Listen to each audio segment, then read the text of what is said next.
You got a shot right there of number 51, the record-setting linebacker, Matt Hoffman, 170 tackles, a team record, season high for him.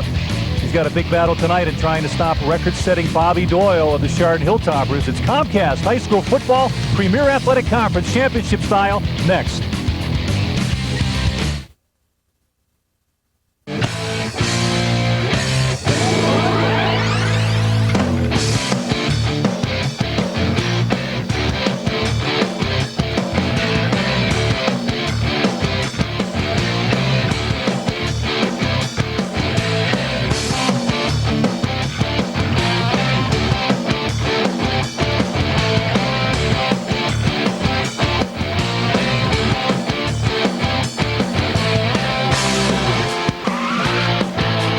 The game of the week is brought to you by Lake Hospital System, a leader in sports medicine. Call the 24/7 Sports Injury Hotline for expert advice and a next-day appointment with a sports medicine physician. Lake Hospital System, good call. By Menor Kia, whether looking for a price quote or searching for a new or used vehicle, Menor Kia's professional staff is ready to provide you with all the help you need. Menor Kia, where the customers are top priority. By Clements Construction, quality home improvement specialist. Call Mike Clements for your remodeling or repair needs. By the Kimberly Group, Prudential Select Properties. If you're thinking of selling your home or purchasing a new one, let the Kimberly Group do it for you. By Mama Roberto's, authentic Italian restaurant, home of the Pizza King and largest portions in Lake County. By College Prospects of America, the world's largest marketing organization for high school athletes, working with high school kids in 28 different boys and girls sports. Call Gary Kadow, 440-350-1937, or visit his website, cpoacleveland.net.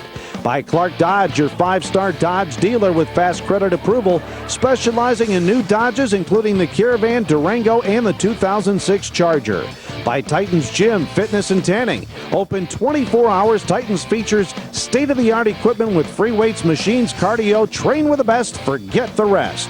By Jostens, area representatives Bill James and Rich Kurbis have 45 years of combined experience working with local high schools and students. By American Midwest Mortgage and Brian Morganti. Brian has more than 500 loan programs available to fit your unique borrowing requirements, and he'll guarantee the best rates and lowest closing costs on the market today. By Security Self-Storage. Feel crowded at home or need to expand your office space? Give yourself more room at Security Self-Storage. And by Musser Chiropractic Center, Lake County's premier natural health center, specializing in chiropractic care, clinical nutrition, and rehabilitation, helping you achieve your health goals naturally. Now let's head down to the field and join Jeff Morganti for the Musser Chiropractic Center pregame show. From Memorial Field in Chardon, it is Comcast High School Football, a presentation of Scholastic Sports. Beautiful evening. It has dried up a little bit. The AstroTurf, though, here at Chardon Field, a little slick. We'll see if that condensation turns into a little bit of a frozen tundra, if you can call it.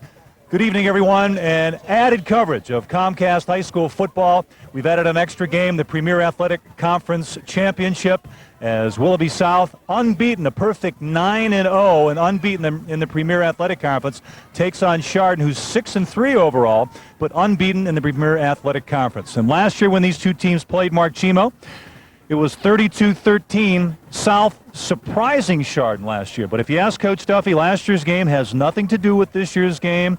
This is a good football team that we're playing in Chardon, and when you think of Chardon, you think of that wing T offense. Wing T for sure, and you know what, over 3,000 yards rushing on the ground. They've only thrown 54 passes this year. I mean, that's an average of 6 passes a game, so they're going to run the football, and they make no secret about it. Well, John Ross, the quarterback for the Chardon Hilltoppers, went out back in Week 7 against Lisbon Beaver. He separated his shoulder, and Doyle has moved from the running back position to the quarterback position, and, you know, you sort of lose the running game a little bit with Ross not being in there, but it's almost as if, in fact, actually it is, that Doyle has the ball in his hands on every snap. That's going to be a concern for the South defense, but there's a gentleman on the other side of the ball in Matt Hoffman who's got his eyes wide open on that number 8 in that backfield. Hoffman, of course, the record-setting linebacker, but this South defense may have some problems tonight. What do you think? Well, when you got a player like Bobby Doyle, you got to key in on him. It's almost like basketball when you have like somebody like Michael Jordan. You got a guy that's got to guard him all night long, and I think that's what South has to do defensively is keep an eye on Bobby Doyle, have somebody follow him around the field all night long because he is so explosive he can turn this game on just one play. Well, he makes big plays, to be honest with you. 327 yards, record-setting performance last week in Week 9 and a 43-20 win over Madison, 5 touchdowns, multiple touchdown games for him. But on the other side of the football, we talk about the Willoughby South offense averaging 39 points a game. Dan Whalen, their quarterback, an outstanding season for a senior, having to sit behind a couple of great quarterbacks. We've chronicled that all throughout the course of the season. But Whalen with 18 touchdown passes, that's tied a single-season passing record for touchdowns, and he's 200 yards short. And it's almost like pick your poison in that open field with this wideout group for South. So many weapons with this spread offense, you know, and what it does as far as defensively to other teams is it makes you play man-to-man coverage, and if you don't have the speed or the athleticism to keep up with them, then that's where South runs away with the football game. The Musser Chiropractic Center pregame show will continue, and we'll have our coaches' interviews when we come back, but we'd like to tell you that we give you more high school football on Monday nights. Comcast High School Football Monday nights from the Avenue Grill, and on Halloween night, October 31st, this Monday coming up, we got a great show, a playoff preview, lots of guests. John Telich will be joining us from Fox 8, amongst a few other area high school coaches that have qualified for the playoffs. It'll prove to be an interesting show. We've had a great attendance for that. We hope to see you. We're going to step away. You're going to hear from both coaches when we come back when the Musser Chiropractic Center pregame show continues right after this time up. Right now you're in 8th place in the computer rankings, hanging on that playoff spot. Tonight, obviously a must-win game. Does that add pressure to the kids at all? Well, I think anytime you play in high school football, you got pressure. I mean, if your goal is to reach the playoffs, you have pressure no matter what. But yeah, obviously it's the last game, so it comes down to a little extra.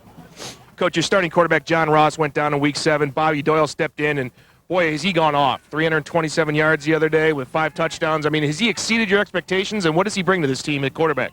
Actually, I thought he was going to start from the beginning after last year when John Bell graduated, but Ross just had such a great offseason. We tried to keep them both on the field, and so, yeah, I mean, he's exceeded anyone's expectations. We never had a quarterback rush for that, or a player rush for that many yards for that matter. He's a great football player.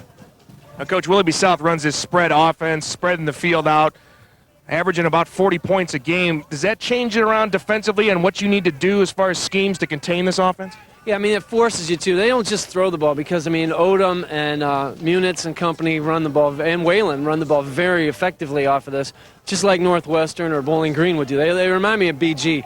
I mean, I think they do a very good job of executing both phases of it. So, yes, I mean, they force you in a position where you've got to play really good assignment football, a lot like option wing T. All right, Coach, best of luck to you tonight. Thanks. It's Coach Jim DePofai of the Chardon Hilltoppers. Let's head over to the other side of the field, check in with Jeff Morgani and Willoughby South head coach Matt Duffy. Mark Chimo, thank you very much. Joining us now, Coach Duffy of the South Rebels. And, Coach, here we go, Week 9, perfect slate so far. It's been a while, in fact, since 1986, since a Willoughby South team went unbeaten through the regular season. Are the kids thinking about this, or is it just another game for them? Well, you know, it's, you add the 10-0 aspect to it, but they understand it as a football game. They've been very good at focusing in on what it is, and it's a big game. Chardon's a great football team, great program, and it's for a conference title and has some major playoff implications, and they're focused right now. They'll be ready to play football. Duff, take us back a year ago when both teams were on a collision path to meet in Week 10, and you upended them 32-13. Are the guys looking back and saying, you know what, this is a different Chardon football team than what we saw and faced last year? Well, sure, it's a different team. You know, they have some kids. Bobby Doyle, that is one of the best players in the area, no question about it. He's a good football player, and they're well coached. But, you know, again, almost like looking at this game a different way. You know, last year doesn't do us a whole lot of good in this game tonight. So our kids are ready to play tonight, and then that's what they're thinking about. John Ross hasn't played the last couple of weeks, separated shoulder Week 7 against Lisbon Beaver. However, he was out throwing the ball. Early indications are that he just wanted to suit up. We don't know if he's going to start, but Bobby Doyle is going to be quarterbacking for how we know right now, and a little bit different perspective with him in the backfield, Duff. he has his hands on the ball every snap. Yeah, you know, you've got a kid that has that kind of athletic ability. You're going to put the ball in his hands 50, 55 times a game, and he can make things happen. So we just got to make sure we know where he's at and take a look at what they're trying to do with him early in the game. Over 3,000 yards for them rushing this season. They've only put the ball up 53 times. I would seem to think that the game plan is obviously stop their run, force them to throw it. Well, you know, yeah, but they're successful when they do throw it, and because they kind of lull you to sleep in the secondary and pound at you, and then when you're playing that run and coming up hard, they try to leak some people out and make a big play out of it. So, you know, hey, to beat this team, you've got to stop the run, and you know, if you can get them throwing in the air, and obviously you have them a little bit out of what they want to do, but they do what they do very well. So it's a difficult task for us. Get on the board early, Duff, and make them play catch up your keys. That's what you try to do. Coach Matt Duffy, the head coach of the Willoughby South Rebels, who are 9-0 right now. They're going to try to make it a perfect 10-0. We got great football ahead for you. The Premier Athletic Conference Championship. We got it right here for you in the Comcast Game of the Week. That concludes the Munster Chiropractic Center pregame show. When we come back, the starters, the keys, and the kick on the Comcast Game of the Week, a presentation of Scholastic Sports. The Star Spangled Banner played by the Chardon High School Band. We got Comcast High School Football, a presentation of Scholastic Sports. Jeff Morgani along with Mark Chimo back at Memorial Field here at Chardon. An added game in our regular season, the Premier Athletic Conference Championship.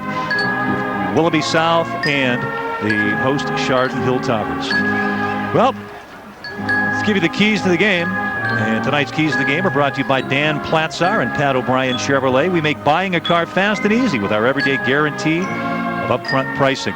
Stop in today to test drive one of the great Chevrolet vehicles like the redesigned 2006 Chevy Impala, the 7-passenger 2006 Chevy Trailblazer EXT, or the fuel-efficient 2006 Chevy Cobalt. Come see the O'Brien team and get a great deal on a great car. Mark Chimo, how about the keys to the game for the South Rebels? Jeff, tonight for South to win this ball game, they need to keep an eye on Bobby Doyle. Where is Bobby Doyle? They need to have a man on him at all times. He is so explosive. He can make or break this game. Number 2, they need to stack the line. Chardon makes no secret they're going to run the football at you, so I don't see why not you put 8, 9, sometimes even 10 guys on that line of scrimmage and force Chardon to run that football. Score early is the third key for South. They want to get an early lead. They want to force the Hilltoppers to catch up, because everybody knows if you run the football, that chews up a lot of clock. When you're running offense like the Hilltoppers, they don't want to be behind. All righty, what about for the Chardon Hilltoppers? Tonight for Chardon, they need to help out on defense. This spread offense forces a lot of man-to-man coverages, and you need to get over there and help your guys. You need to swarm to the football and get over there and help your guys bring the people down. Number 2, run, run, run. This is what they do. This is 3,100 yards in 9 games this season, Jeff. They're going to run the football until you puke, and they need to get it going if they're going to win this. And third, control the clock. This spread offense of the Rebels is so explosive that Chardon needs to run as much time down as they can and hold on to that football, chew up the yardage, keep it a slow-paced football game until they're ready to punch it in. Well, both teams score a lot of points, and the points they score, 39 points a game for the South Rebels, 35 points a game with the Chardon Hilltoppers, as you see the band still on the field. We got about 3 minutes to go before the opening kick, and a contrast in styles if you listen to both coaches talk. Obviously, South, they like to mix the run and the pass, but Dan Whalen having a superb outing this year. He's got 18 touchdown passes. That ties a school record for most touchdown passes in a single season, and he's about 200 yards away from setting a single season passing yards mark. And on the other side of the football, Chardon doing what they do best in running the football, running that wing tee. Another 3,000-yard rushing season for the Chardon Hilltoppers. Well, you know what the key is for the Rebels, Jeff, is the fact that Dan Whalen is just having a breakout year, because usually when you used to think South football, you thought of Deontay Odom. This is his 3rd year, and he's closing in on 1,000 yards for the 3rd straight year. He's 11 yards short. He's got 21 touchdowns. They used to be a run-oriented team that this team would go as Deontay Odom did, but Dan Whalen, what he's done this season, has just opened up a whole new facet for this offense and given Matt Duffy yet another weapon to work with, and it's showing because they're 9-0 record. Whalen on the season, 94 of 160 for 1,600 yards, 18 touchdown passes, only 2 interceptions, and he's got a lot of weapons in that backfield.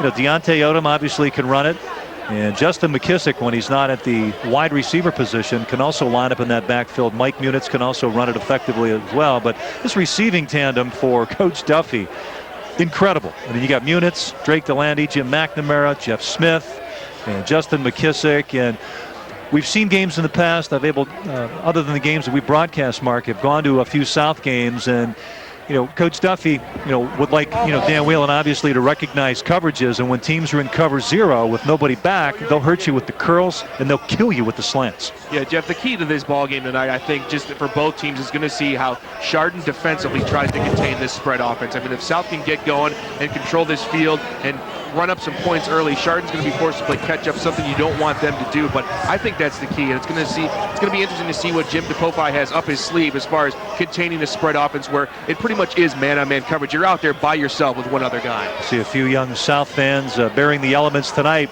It did rain earlier today. Better yet, skies sort of cleared out a little bit. Very, very cool. But this turf facility here, a little bit slick, and I would think as the weather drops, I mean, they're calling for temperatures in the mid to low 30s as we see the Rebel mascot there, South and Chardon getting ready to come onto the fields. It wouldn't surprise me if things slick up a little bit, make this turf a little more slick than what it actually is. We want to tell you to join us Saturday night as the 4th-ranked team in the state Division III poll, none other than the Lake Catholic Cougars, take on their arch rival Notre Dame Cathedral Latin. Hey, last season the Cougars ruined the Lions' perfect season with a Week 10 win over NDCL. That was a 26-20 ball game. That was a great ball game, and I'm sure we'll have another one of those tonight. All right, there you see the Chardon Hilltoppers, 6-3 overall, and unbeaten in the Premier Athletic Conference. They're about ready to come onto the field. They will run through their banner where their cheerleaders and band are on the 50-yard line. And here they come onto the field. South in the southwestern corner, and you see them come onto the field. They are led by Matt Duffy. Duffy in his 3rd year, last 2 in the playoffs. We mentioned that South has secured a playoff position. They will be hosting next week on November 4th, and we will have that for you on Comcast High School Playoff Football on Comcast Channel 22.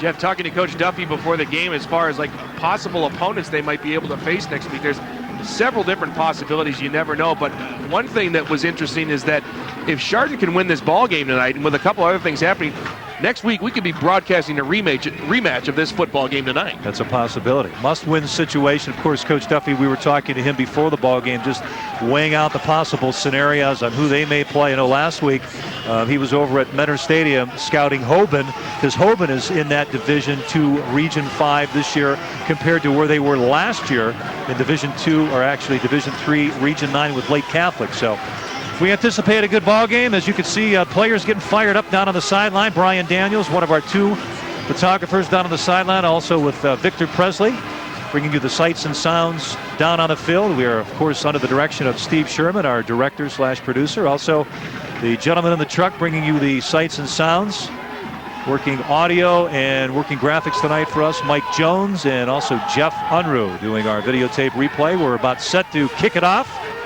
And the Rebels are about to receive. Deontay Odom, number 4, and also Jimmy McNamara are back for the Rebels. Getting set to tee off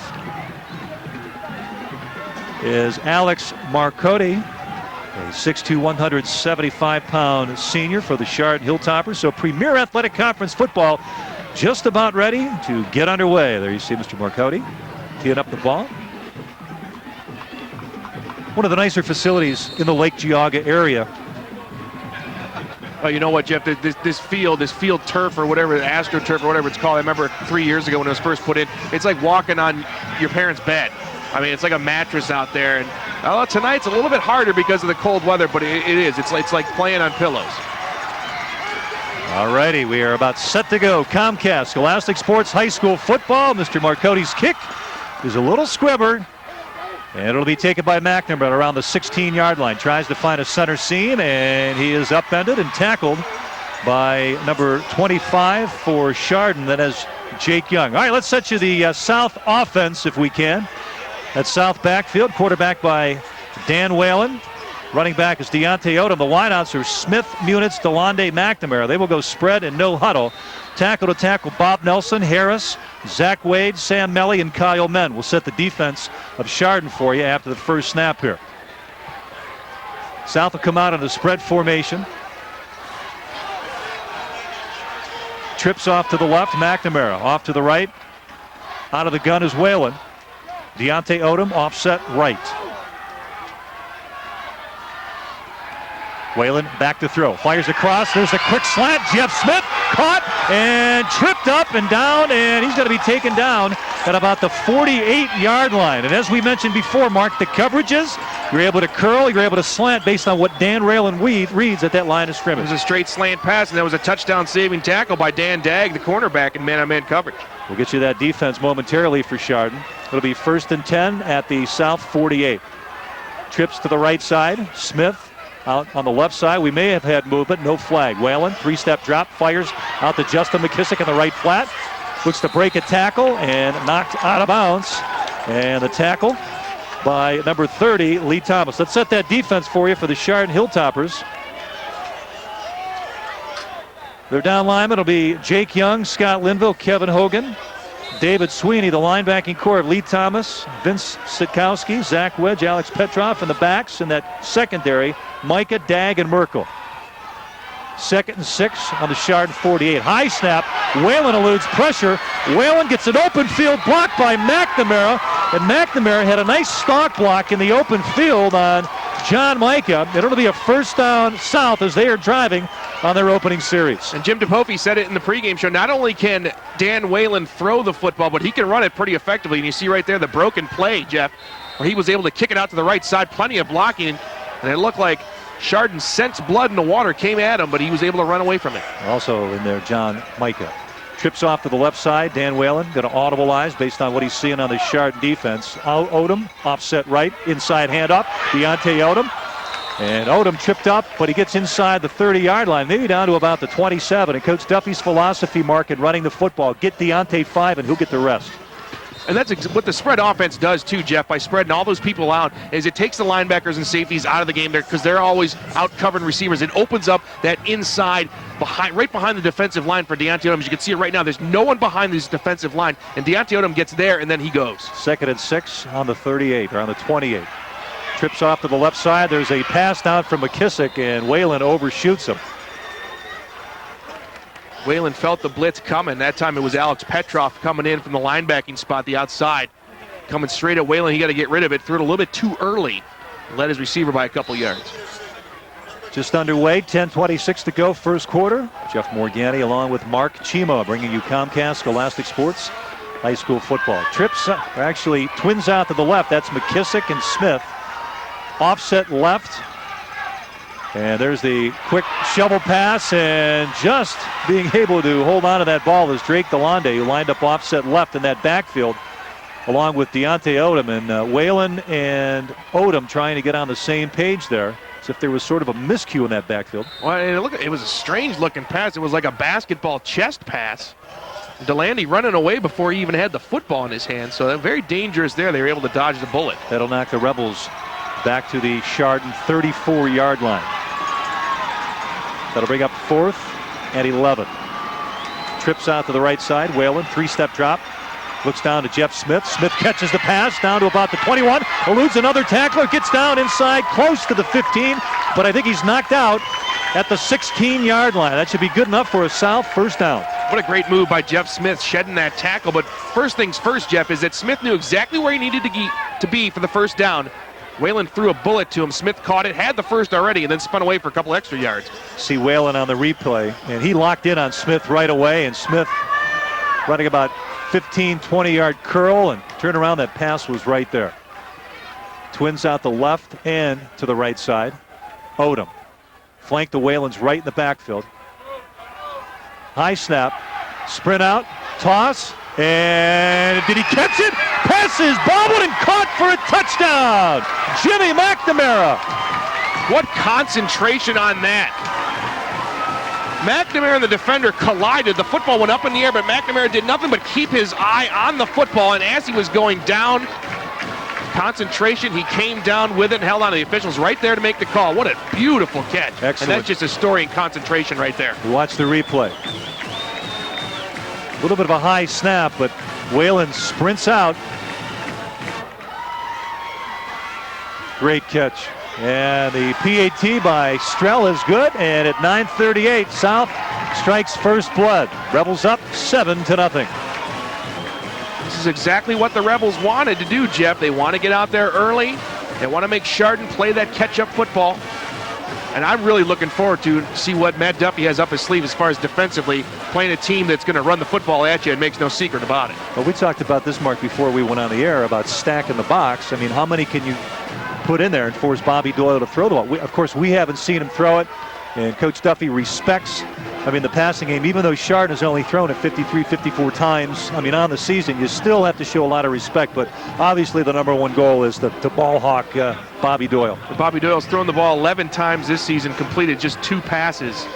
But it's going to be very interesting, Jeff. And as I told you before the game when we were talking off camera, I said, you know what, I don't see, when you come across a team like the Hilltoppers, I don't see why you don't just put 10 guys on that line of scrimmage and leave 1 guy back in case of a pass. Steve Calloway, the 6', 150-pound senior, will tee it up for the Rebels. Whalen 4 of 5 on that touchdown drive for 62 yards and a touchdown. Ball taken by Dan Dagg. Dagg trying to find a seam up the gut. Runs into a host of white jerseys, but gets up to about the 30-yard line, and that's where Chardon will open up. Let's give you that Chardon offense right now, led, of course, by Bobby Doyle.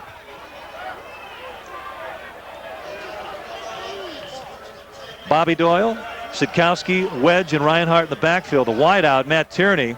Tight end, Greg McCauley. From tackle to tackle, Hogan, Consider, Ray, Huckberg, and Linville. We'll give you the South defense momentarily. 1st and 10, Chardon. They're in that wing T formation. There's the handoff.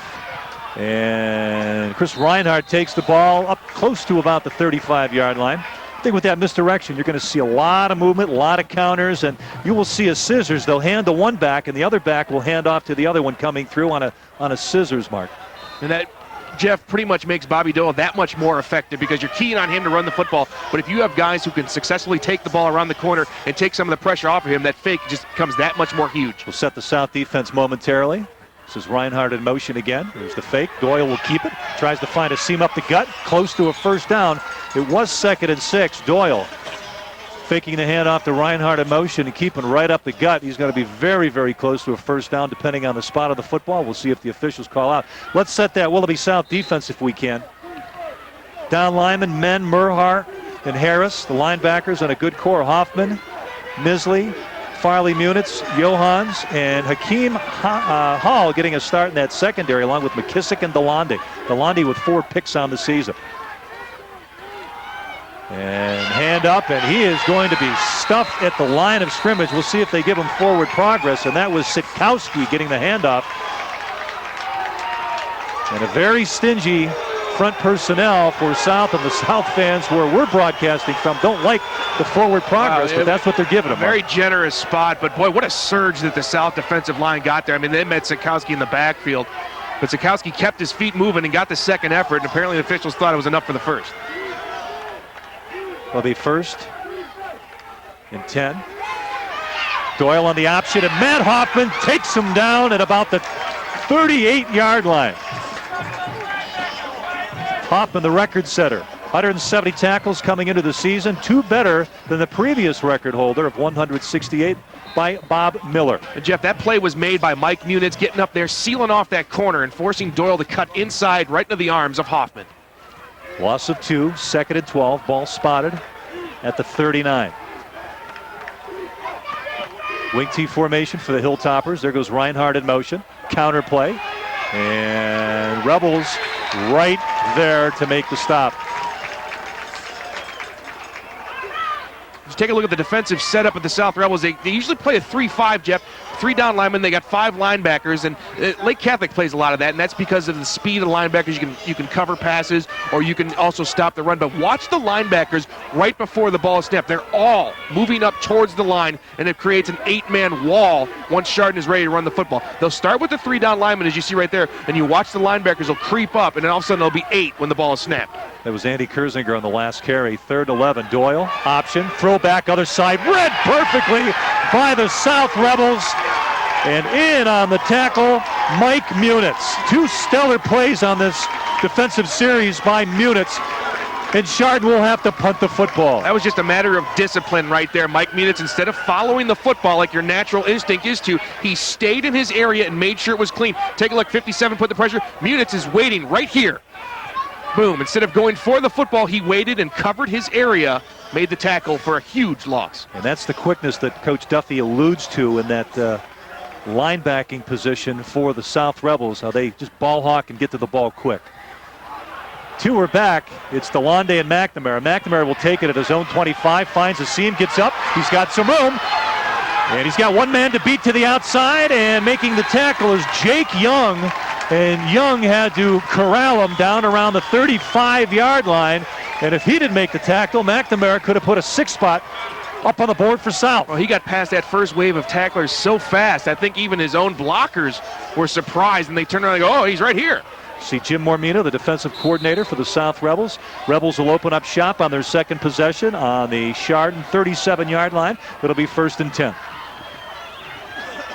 McNamara split out to the right side, trips off to the left. That's Smith. McKissick and DeLonde. Odom offset left. Whalen out of the gun. 3-step drop. Pressure, slant, picked off.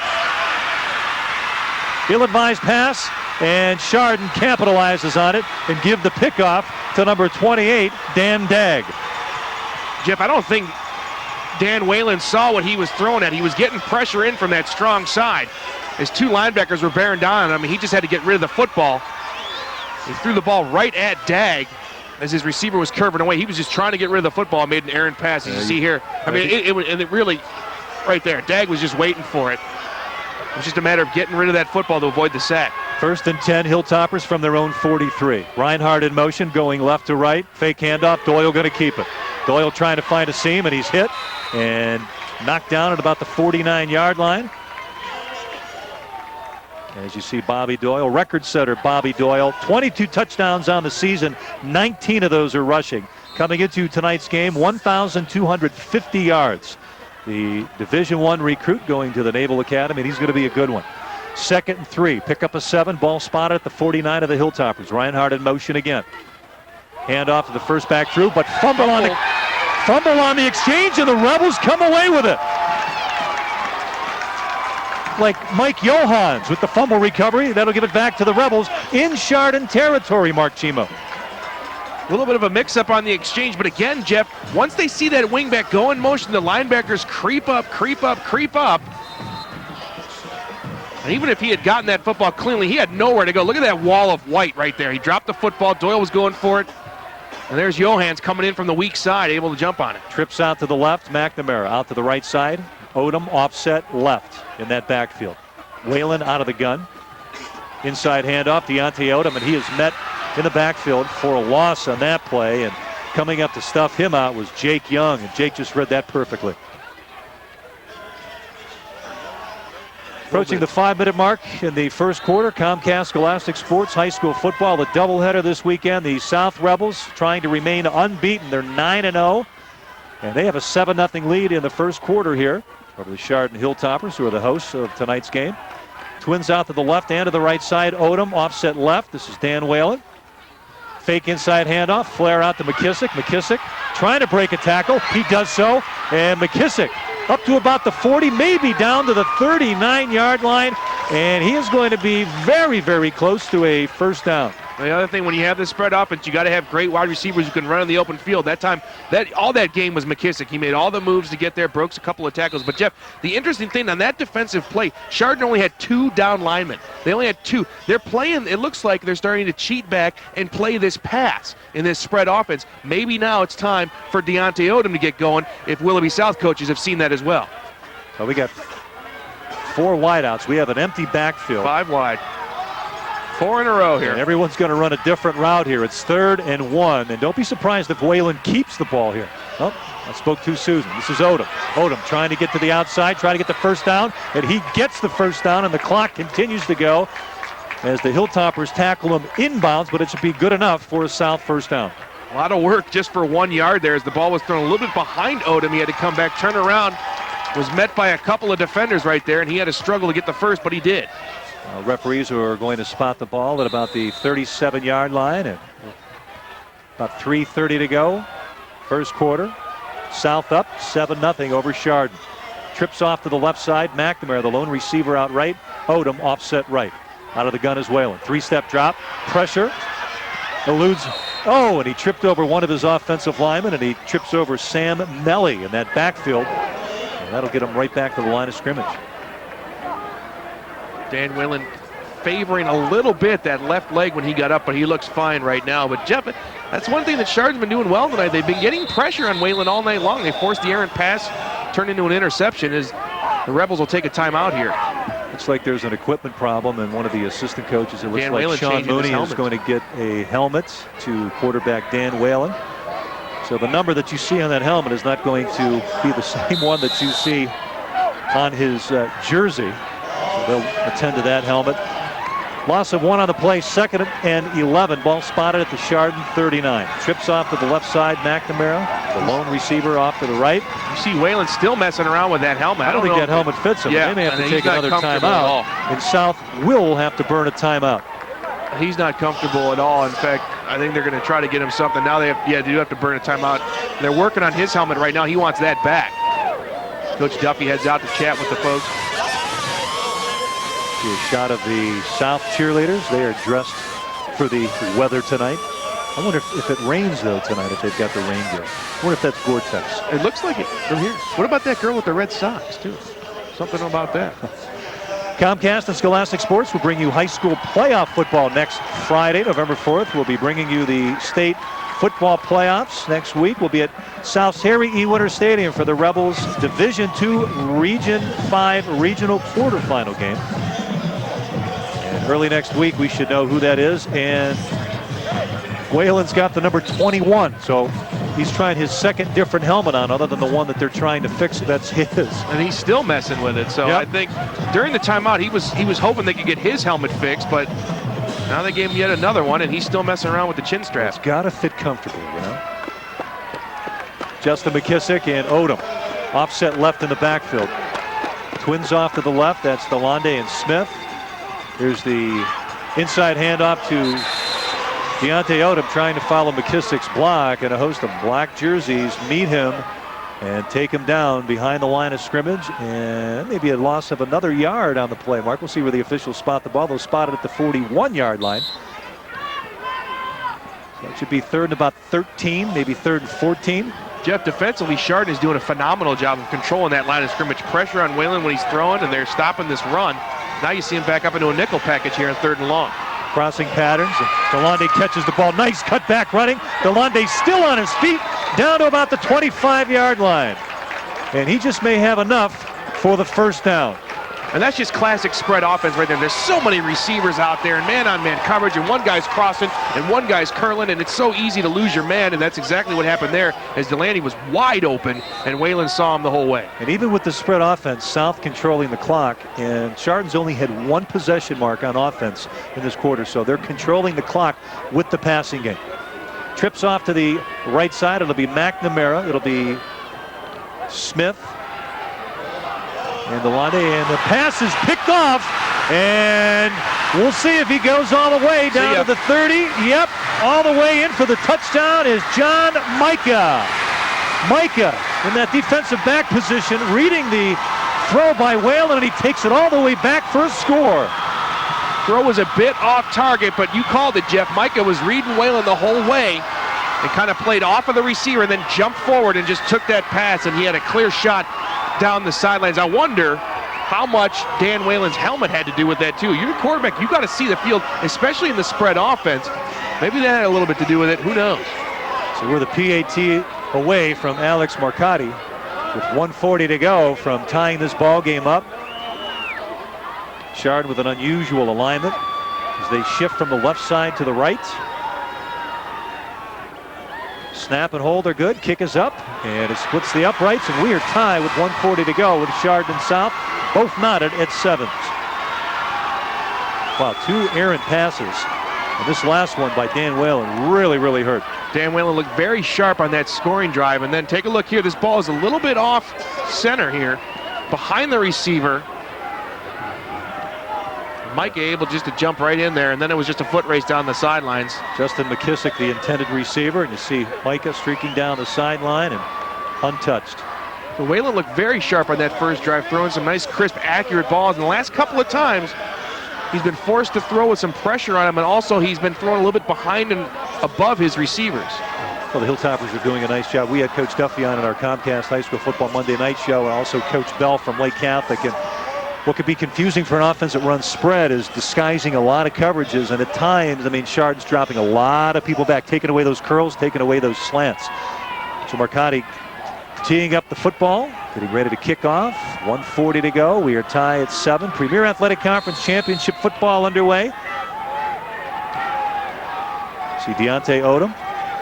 Also with Jim McNamara back, awaiting Marcotti's kick.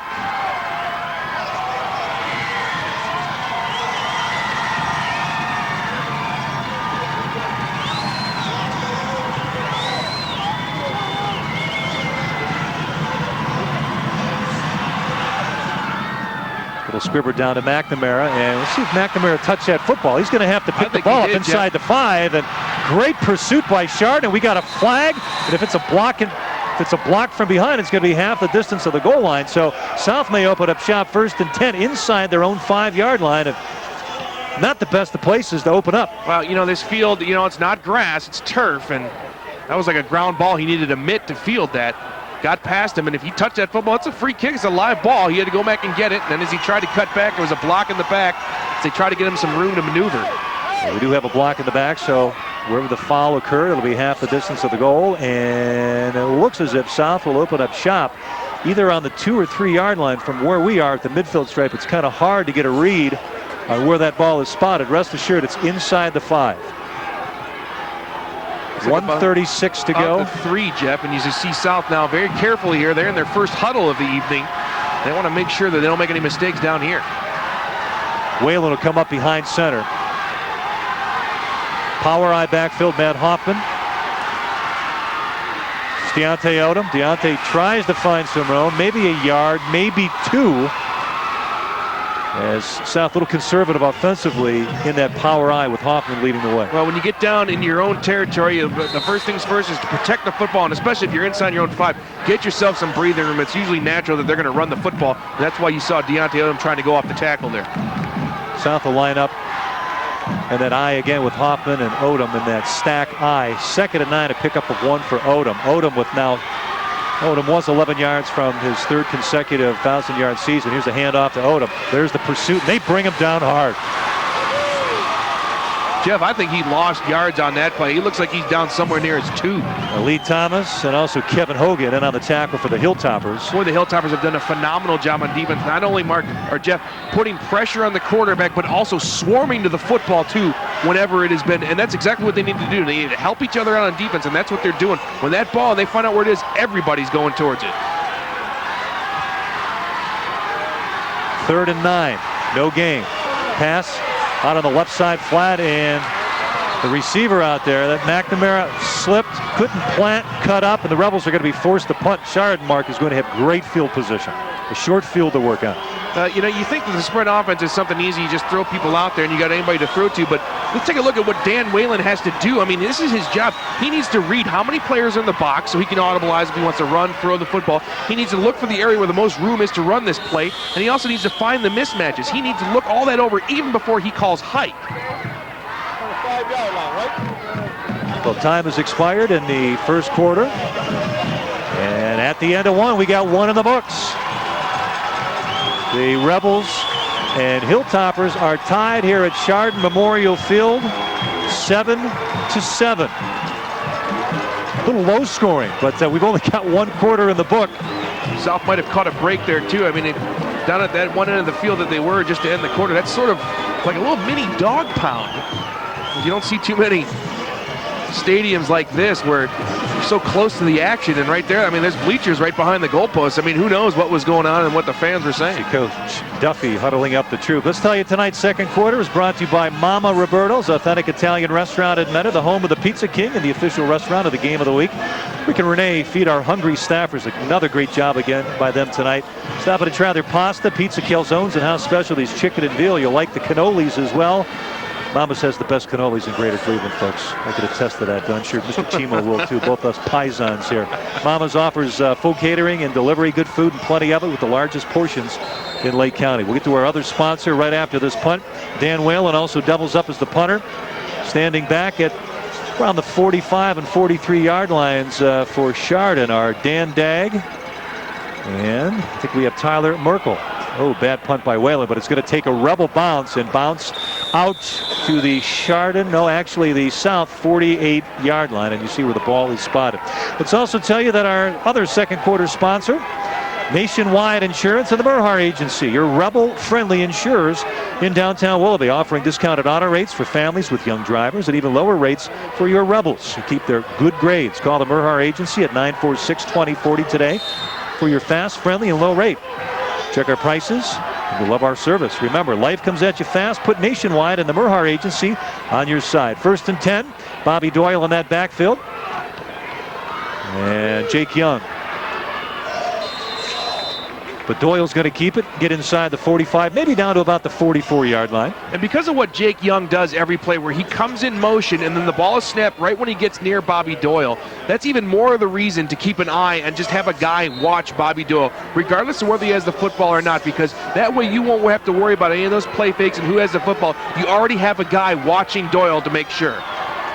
Pickup of 4, ball spotted at the south 44, in motion again. Reinhardt, there's the give to Reinhardt.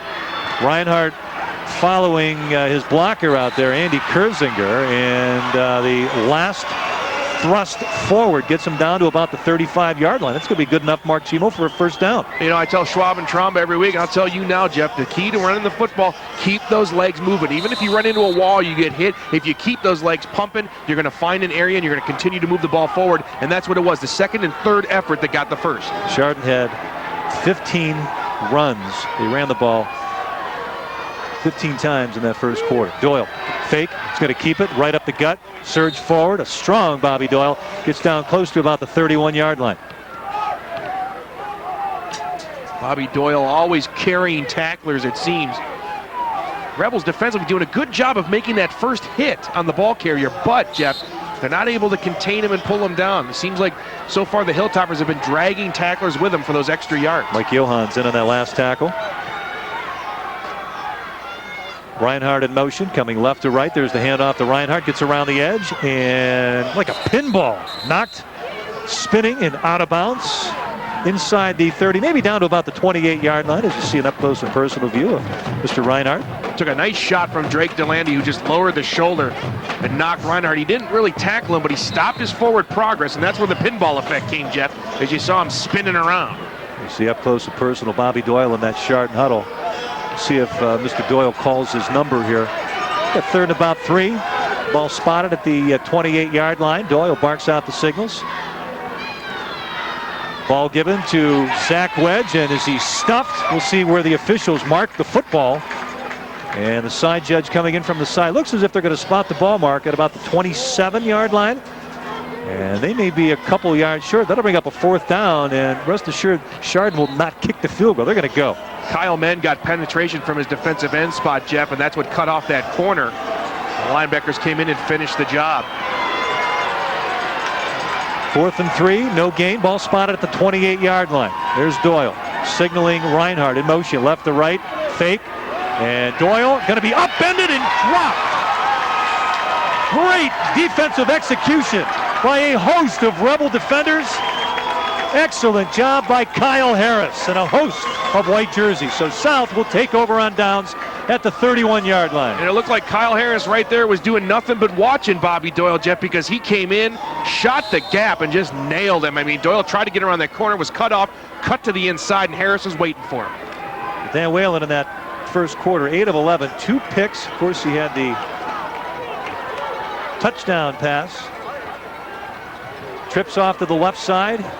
Lone wide receiver. Off to the right is McNamara. Offset right is Odom. 3-step drop, and in and out of the hands of the intended receiver, Justin McKissick. Catchable ball, but catch it before you turn upfield. And it's exactly what he was doing, Jeff, is he was already looking to see what kind of moves he was going to make when he had the football, and just didn't concentrate, followed the ball all the way into his hands. It'll be 2nd and 10, Rebels from their own 31.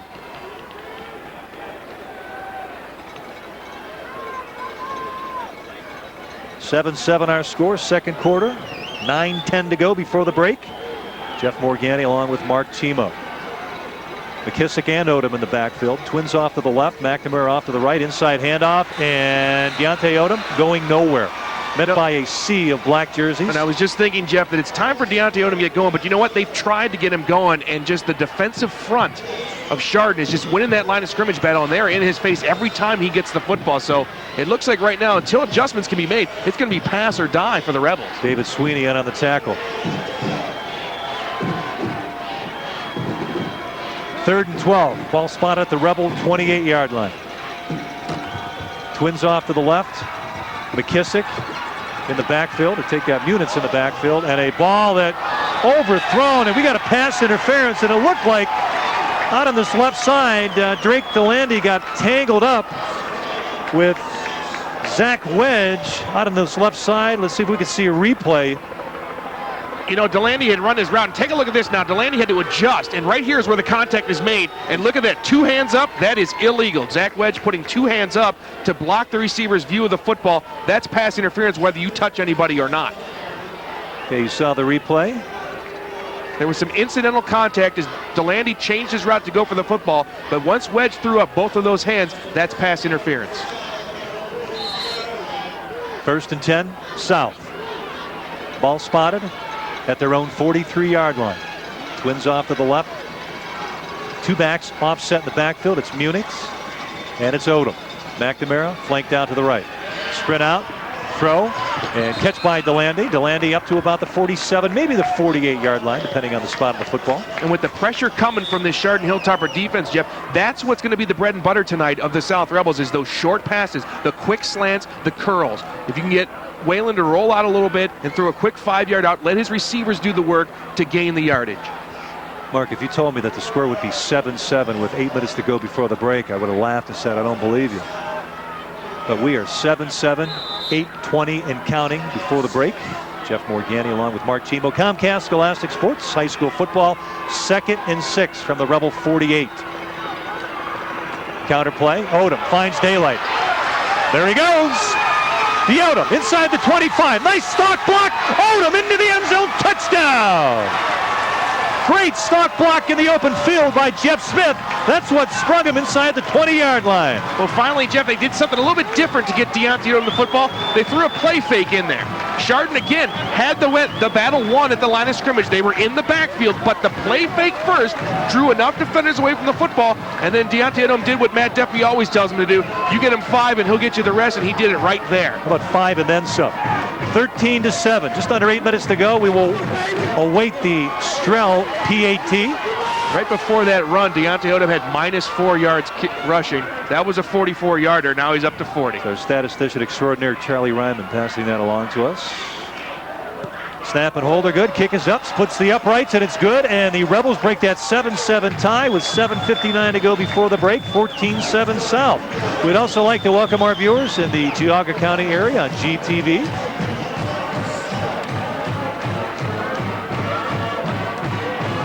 See a replay. End Take a zone look at view. the play fake right here, Jeff. That's what drew the defense away. Then Odom only had 1 man to beat right there, but he picked up some phenomenal blocking. And I don't know if we're going to run it all the way through, but you see that block you were talking about by number 7, Jeff Smith. Well, did you see him Odom change cuts hands back, and carrying the ball? protect the football. See number 7 coming into your screen, Jeff Smith. He threw the final block that sprung it. There he is right there. Beautiful block. Great camera work by Brian Daniels down on the sideline for us, along with Vic Presley. All right, so the Rebels getting ready to tee it up here. Kick off to Chardon after the score. Stevie Calloway will tee the ball up. Hey, Scholastic Sports and Comcast Game of the Week now available, video on demand. Comcast digital subscribers can view our high school football telecast whenever they want, however many times that they want, by pressing the on-demand button. I'll tell you more about that momentarily. Calloway's kick off the helmet of Dan Dagg. Dan able to catch it, and we got a flag from behind, and you either have a hold or a face mask. We'll see Way what behind. That flag was thrown 20 yards. But it was thrown with South running down the field. We have a block from behind.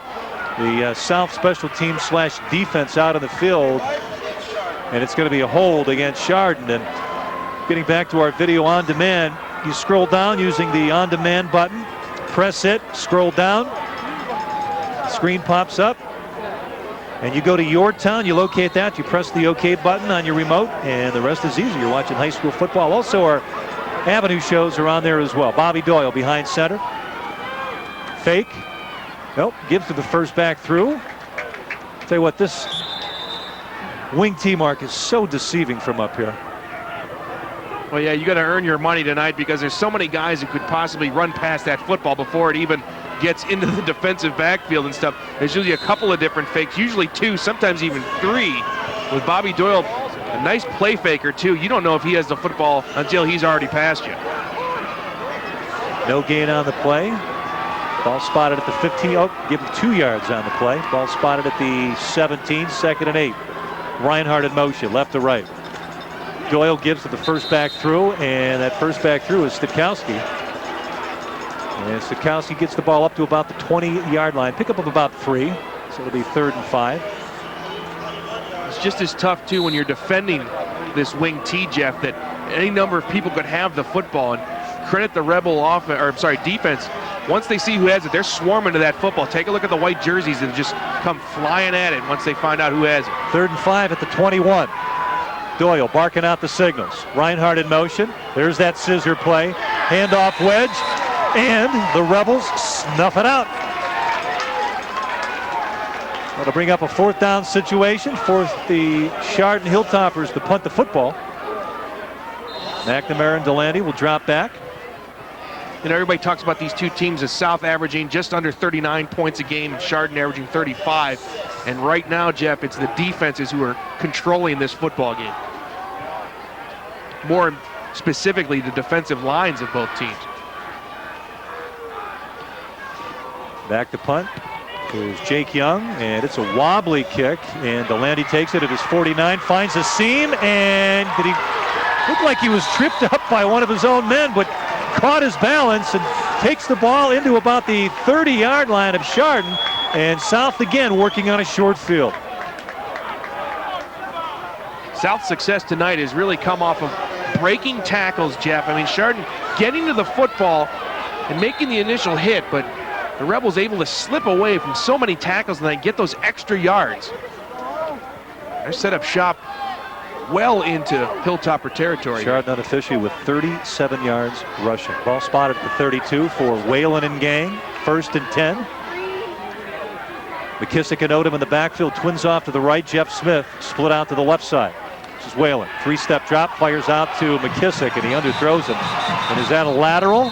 That ball was thrown in front. Wasn't thrown behind him. And we had actually a perfect angle for that. The officials ran on top of that, but credit to Hilltopper defense. You know, they're not going to take anything for granted. They know that you need to go after that football until it's whistled down. You see our score? 14-7, 2nd and 10 in the 2nd quarter. Jeff Morgani along with Mark Chimo. 5:55 to go in the 2nd quarter before the break. You got trips out to the right side. DeLonde, McNamara, and McKissick. Odom, the lone running back, offset left. Whalen out of the gun. 3-step drop, under pressure, fires, throws, hits DeLonde at about the 26-yard line. That was a bullet throw. DeLonde was draped by John Micah, who already has a pick tonight. There was only one place that DeLonde could have caught that football, and Whalen threw it right there. Rebels at 9-0, looking to go 10-0. Last unbeaten team, the state runner-up team, coached by Dan Hoffman back in 1986. They rattled off 13 straight before losing in the state finals to Cincinnati Purcell Marion. Trips off to the right side. Ball set at the right hash. Odom offset left. Smith split out to the left side. Whalen, 3-step drop, pump fake, throws it up in the corner. Smith wide open, touchdown! Sold the pump fake, got the DB to bite on it, and a 26-yard touchdown pass to Jeff Smith. And that's all you need, Jeff. When you run this spread offense and it's man-on-man coverage, you need a pump fake once, and you need one guy to bite on that fake. And it's wide open there. What a beautiful throw by Whalen, too. He put it up there. Smith caught it in stride. But you said it right there. The pump fake, the DB bit it, and there's no help back there. When you run a spread offense, everyone's out there on their own. Beautiful throw. That's Whalen's 2nd touchdown pass. And he has 20 for the season. That is a new school record. single season record, that is. Strell awaits the PAT with 5:10 to go before the break. Snap good, hold good, kick down, and it is up, and it is good. And the Rebels out in front 21-7 over the Hilltoppers. Dan Whalen with 134 yards passing. As you mentioned, Jeff, setting a school record here. Take a look at the fake, and then perfect fly pattern here. Well, these Rebel receivers are something. Wide open. That's all you need, though, in the man-on-man coverage. You got one man to bite, and that's all it took. Dan Dagg was a victim on that one. And, you know, this Chardon defense, big up front, but I know having teams and doing game prep, I mean, the story's always been you may be able to throw on this secondary, and that's exactly what the Rebels are doing. They did it last year with Nick Lester. South rolling up a 32-13 win last year in Week 10. And clinching that Premier Athletic Conference and going to the playoffs. And Chardon, of course, in a must-win situation. They are at 8. We're going to run down the playoffs momentarily with all divisions. Here's Callaway's kick. End over end. Taken at about the 8-yard line. And that is Matt Tierney, and Tierney takes it across the 30-yard line. For Dan Whalen with the school record 20 touchdowns, and Deontay Odom with that touchdown run earlier. Now his third straight season of over 1,000 yards rushing. Hilltoppers 1st and 10 from the 30-yard line. McCauley split out to the right side. A little bit different look offensively. And upended is Reinhardt. And coming up is Munitz to stuff that play out for a loss of about 8 yards. That'll take the ball back to the Chardon 22. Well, there was someone assigned to block Mike Munitz, but he just walked right past him. And Munitz, again, the discipline, Jeff, that you need to cover your area. Don't necessarily follow the football. Stay in your area and cover it. That time Munitz did, and the ball came right to him. You see the kick taken by Tierney 2 plays ago. Okay, 2nd and 18, ball spotted at the 22. Doyle out of the gun. He's going to have to throw. There's the throw, and he throws a nice ball. Ball overthrown to McCauley. In fact, twins for Chardon on the right side. Zach Wedge and McCauley split out on the right side, and that ball was overthrown. And Coach Duffy had told us before the ball game, stop the run, force Chardon to throw it because they've only thrown the ball 53 times and coming in. You could tell right there, too, Bobby Doyle, I mean, he took just a quick glance down the field and just wound up and threw. And the ball was, as you said, overthrown, but it was well overthrown by 5 or 6 yards. They're just not comfortable with that. Tierney split out to the left side. Reinhardt in motion from right to left. Doyle going to keep it, following his blockers up front. And those blockers up front are a good group for Chardon. Hogan, Consider, Ray, Puckberg, and Lindbergh. But Chardon picking up a few, but not many, as the ball spotted at the 27-yard line to pick up a 5, and that'll put Chardon in punting situation. They will punt the ball back to Jimmy McNamara and also Drake DeLonde, standing between the 40 and 30-yard line in their own territory. Jake Young back, punting formation. High snap, but he handles it. His punt is up. Great spiral kick over to McNamara. McNamara fields it at his 32. No wall set up. He's trying to elude a tackler. Nice block by Hoffman. But a host of black jerseys led by Greg McCauley and also Chris Reinhardt upending McNamara at about the 37, 38-yard line. You know, if there is a detriment at all to this spread offense, Jeff, and we've seen it already twice, it's just the high power, the high octane, the high caliber of it, where your people are going everywhere. Sometimes you can make a mistake, and Dan Whalen has already made 2 and thrown some interceptions, so you still have to be very careful, especially now you have the ball in your own territory. Sure, you're sitting pretty with a 2-score lead, but you still have to remain focused, pick your receivers, look off, do your checks and everything like that. Don't let the defense catch a beat on you. 3:36 to go before the break. South on top, 21-7. Premier Athletic Conference Championship on the line. Trips off to the right side. Odom offset left. Whalen 3-step drop. And crossing pattern over the middle. This is Drake DeLonde. Catches the ball, eludes a tackler. Down the sideline, knocked out of bounds. At about the 42-yard line. Tackle made by Vince Sidkowski. But not until the Rebels get into Chardon territory, and they're on the move again, Mark Chimo. The success for the Rebels all night long, Jeff, has been the yardage after the catch that they're getting. You know, Whalen just has to throw to a receiver, and it's up to the receiver to get the yards, and they're being very successful with that. 5-10 yards as you see units coming through there. Ran a great crossing pattern, found a seam. And DeLonde catching the ball, the other receiver running the cross. 1st and 10, ball spotted at the Hilltop with 43. Smith split out to the left. Odom offset right, hand to Deontay. He's got a lot of room around the edge. 5+ to be exact. Odom cutting it back, taken down at about the 25-yard line. Nice cutback running by Deontay Odom. And the open field tackle made by Zach Wedge, but not after another. South, 1st down. That's part of what Dan Whalen has to do as a quarterback in this spread offense, Jeff. He looks over the field. He sees where the mismatches are. That time, he saw that there was no one on the right side. Gave it to Odom right around the corner. And with the speed of Deontay Odom, you're going to get around that corner every time. Look at the cutback. He went through all those guys and didn't get touched until the very last guy. Also in on that tackle, Kyle Peterson. Whalen back to throw. Almost picked off by Wedge. Great effort by Mr. Wedge back there. Whalen's already had 2 passes thrown, but he's thrown for 2 touchdowns. And we're under 3 minutes to go before the break, and South in command here in the early going, 21-7. How they got Deontay Odom going, Jeff, is just yet another weapon for the Rebel offense. Now that they can mix the run and the pass, the defense has to adjust, keep them guessing. They don't know what's coming at them now that Deontay Odom is running successfully.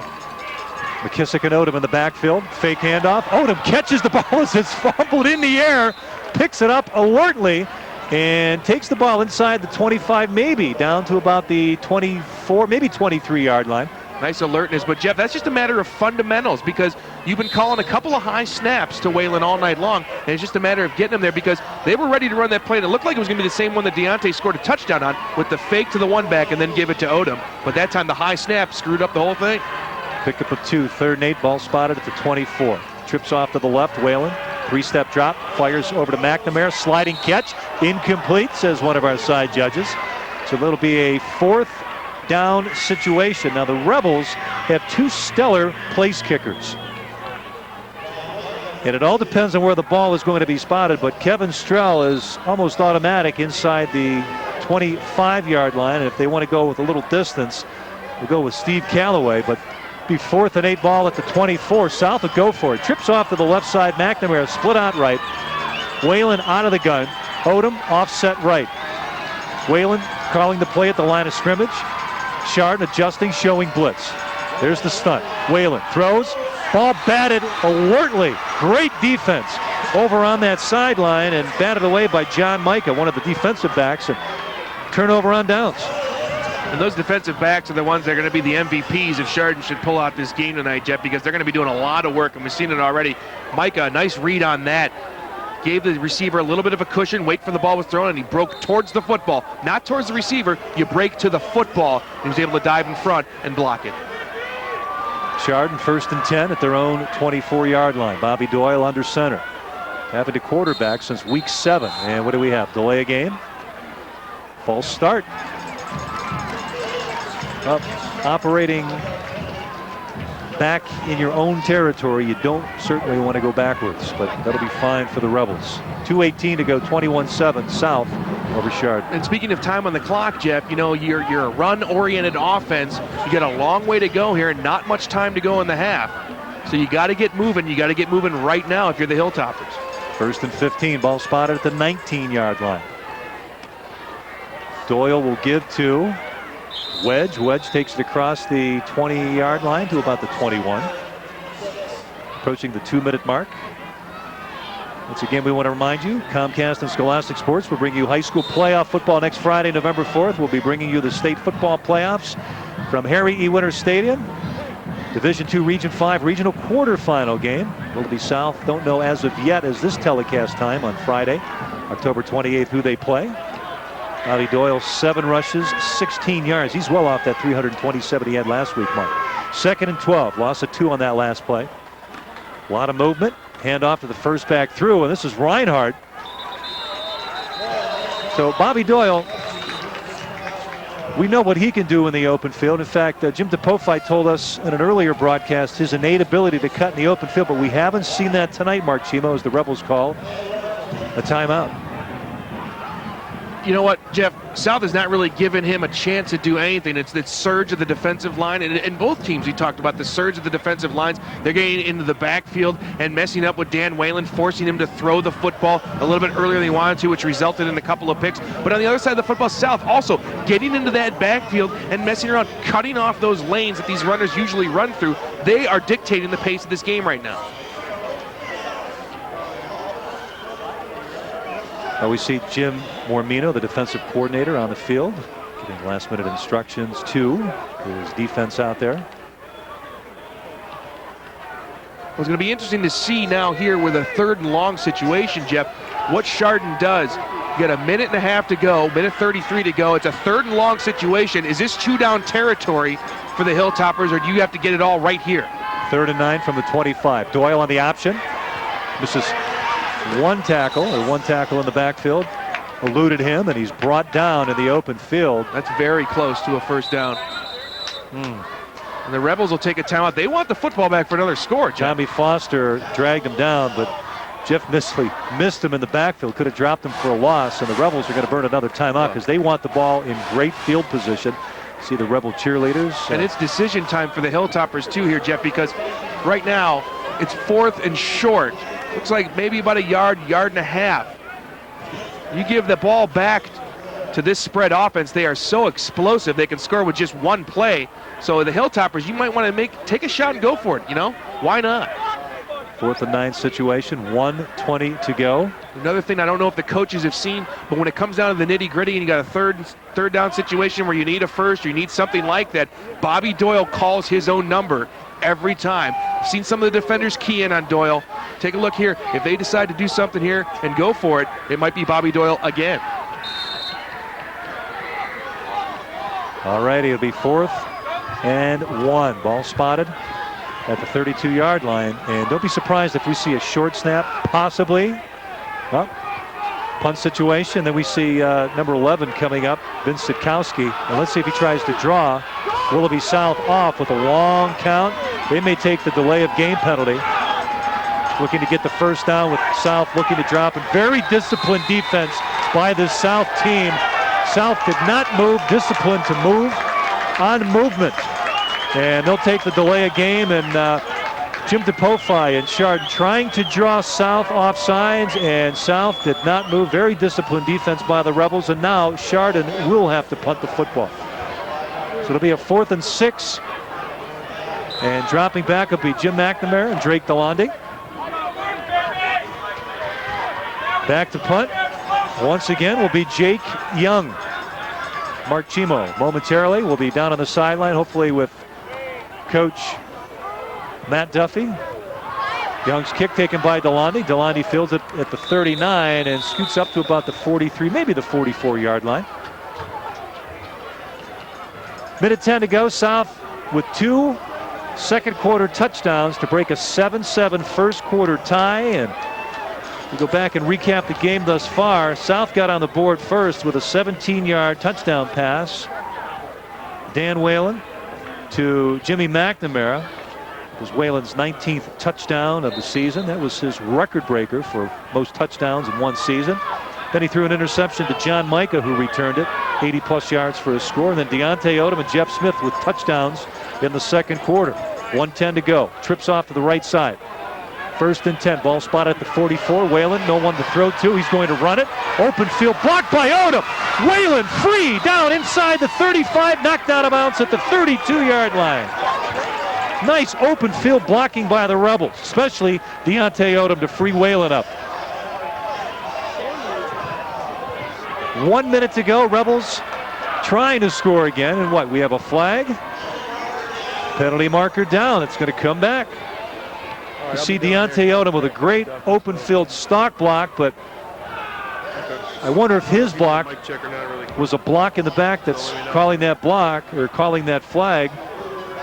So the run is negated by Dan Whalen, which would have put the ball inside the Chardon Hilltopper 35-yard line. Instead, it comes back to the 40. And it'll be 1st and 15. Trips off to the right side. Odom offset left. 3-step drop. Ball fake, and didn't work that time. Coming in to sack Dan Whalen was number 50, Kevin Hogan, and Dan Whalen comes up hobbling a little bit. I wonder if he got twisted ankle. Great shot by Vic Presley, one of our photographers down on the field tonight, and you got to wonder if he came down on his ankle. Coach Duffy on the field. This would be a blow for South if in fact he came down, possibly a knee. Of course, the South medical team down on the field, as you see one of the South trainers and Dan Whalen coming off the field.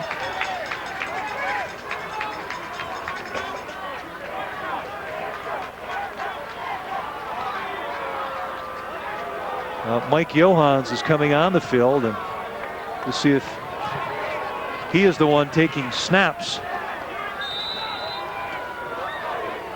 behind center. Zach Wade. Boy, what a blow for South if Whalen cannot go back out in the field. Rebels not going to run a play. They will let the clock run out. Okay, Mark Chimo down on the field. We're going to join him momentarily. You'll see our score from Chardon Memorial Field. South 21, Chardon 7.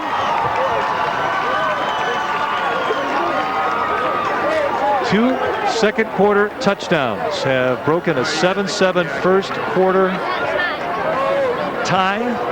And there you see our score, the Comcast 21-7 is our score, as Mark Chimo is awaiting Matt Duffy. We're going to be joined by Coach Duffy and Mark Chimo momentarily, and I'll tell you what, we're set to go. Let's go down to Mark Chimo and Coach Matt Duffy. Chimo. Coach, a couple early turnovers, couple interceptions thrown, but you guys seem to be in the driver's seat. Any adjustments you need to make on the offensive, defensive side? Well, I'll tell you what, this is a good football team giving us a lot of pressure, and you know their running game and Doyle and whatnot so far. Dia's done a pretty good job, but I don't know about being in the driver's seat against a team that's this good. So we got to get in there at halftime, make some simple adjustments, and try to give our quarterback some time to throw and get the ball in Deontay's hands. Coach, Dan Whalen went down right before the half. Is he all right? Yeah, just a little win. All right, best of luck to you, Coach. It's head coach Matt Duffy of the Willoughby South Rebels. They had 21-7 at the half. Back up to you, Jeff. Thanks, Mark. Nice job. Okay, I'm sure they will tape that ankle if it's an ankle injury. If it's something else, I'm sure they will attend to it to try to get him back. And as we mentioned, a couple of touchdown passes, 2 interceptions, but the touchdowns more important for Dan Whalen and company on offense. And the Willoughby South Rebels have a 21-7 lead, and we are halfway through this Premier Athletic Conference championship game, as you see our score. We're going to step away, and we will have the College Prospects of America halftime show coming up right after this timeout. You're watching Comcast High School Football, a presentation of Scholastic Sports.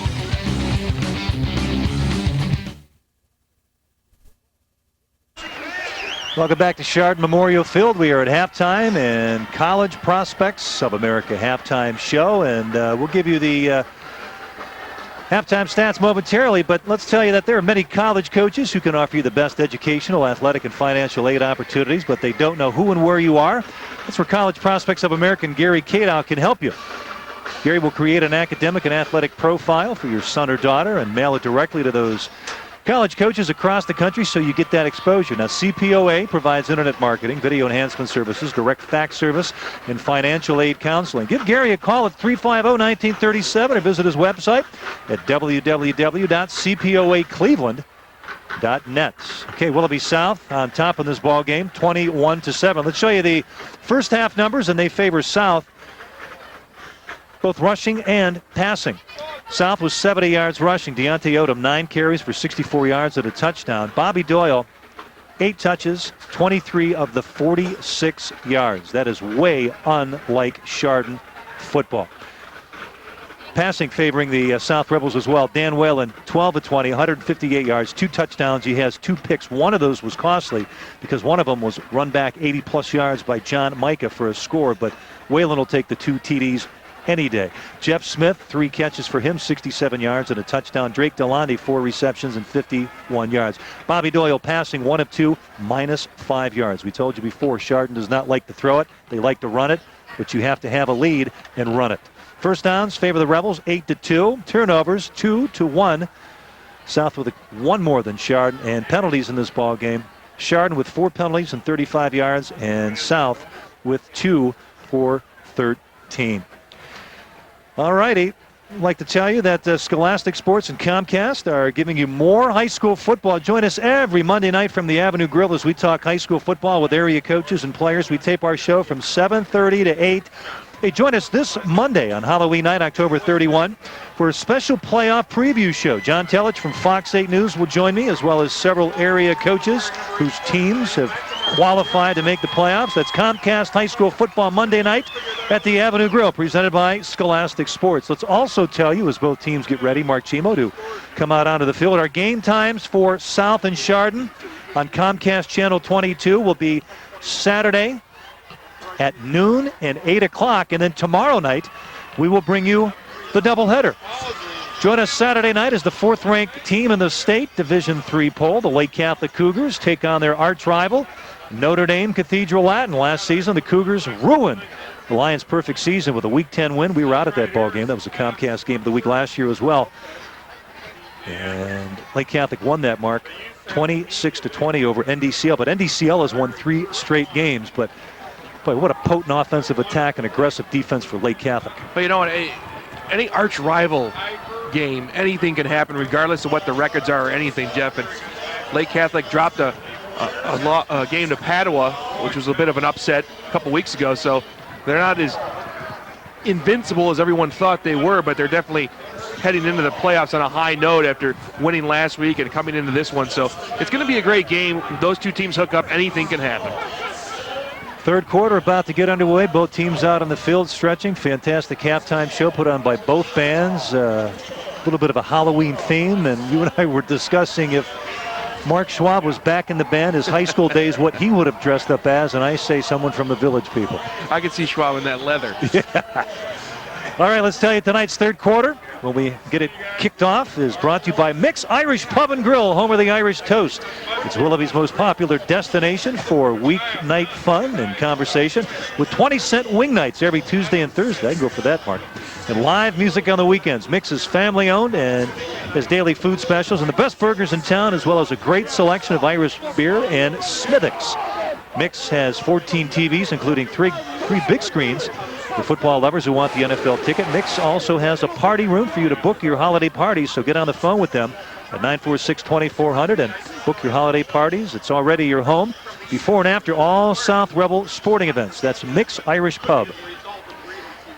Tonight's third quarter is also brought to you by McMahon, Coyne, and Vidantonio Funeral Homes, with 2 locations in Willoughby, on Euclid Avenue, and in Mentor on Center Street. Family owned and operated. McMahon, Coyne, and Vidantonio will handle all your pre-need arrangements. We want to thank those special sponsors for tonight's game and the South Playoff football game a week from tonight. Next Friday, November 4th, as you see South loosening up and stretching. So, Mark, it'll be interesting to see if Dan Whalen comes out in quarters. But let's break down the computer standings through Week 9 as we go into Week 10. How do they break down?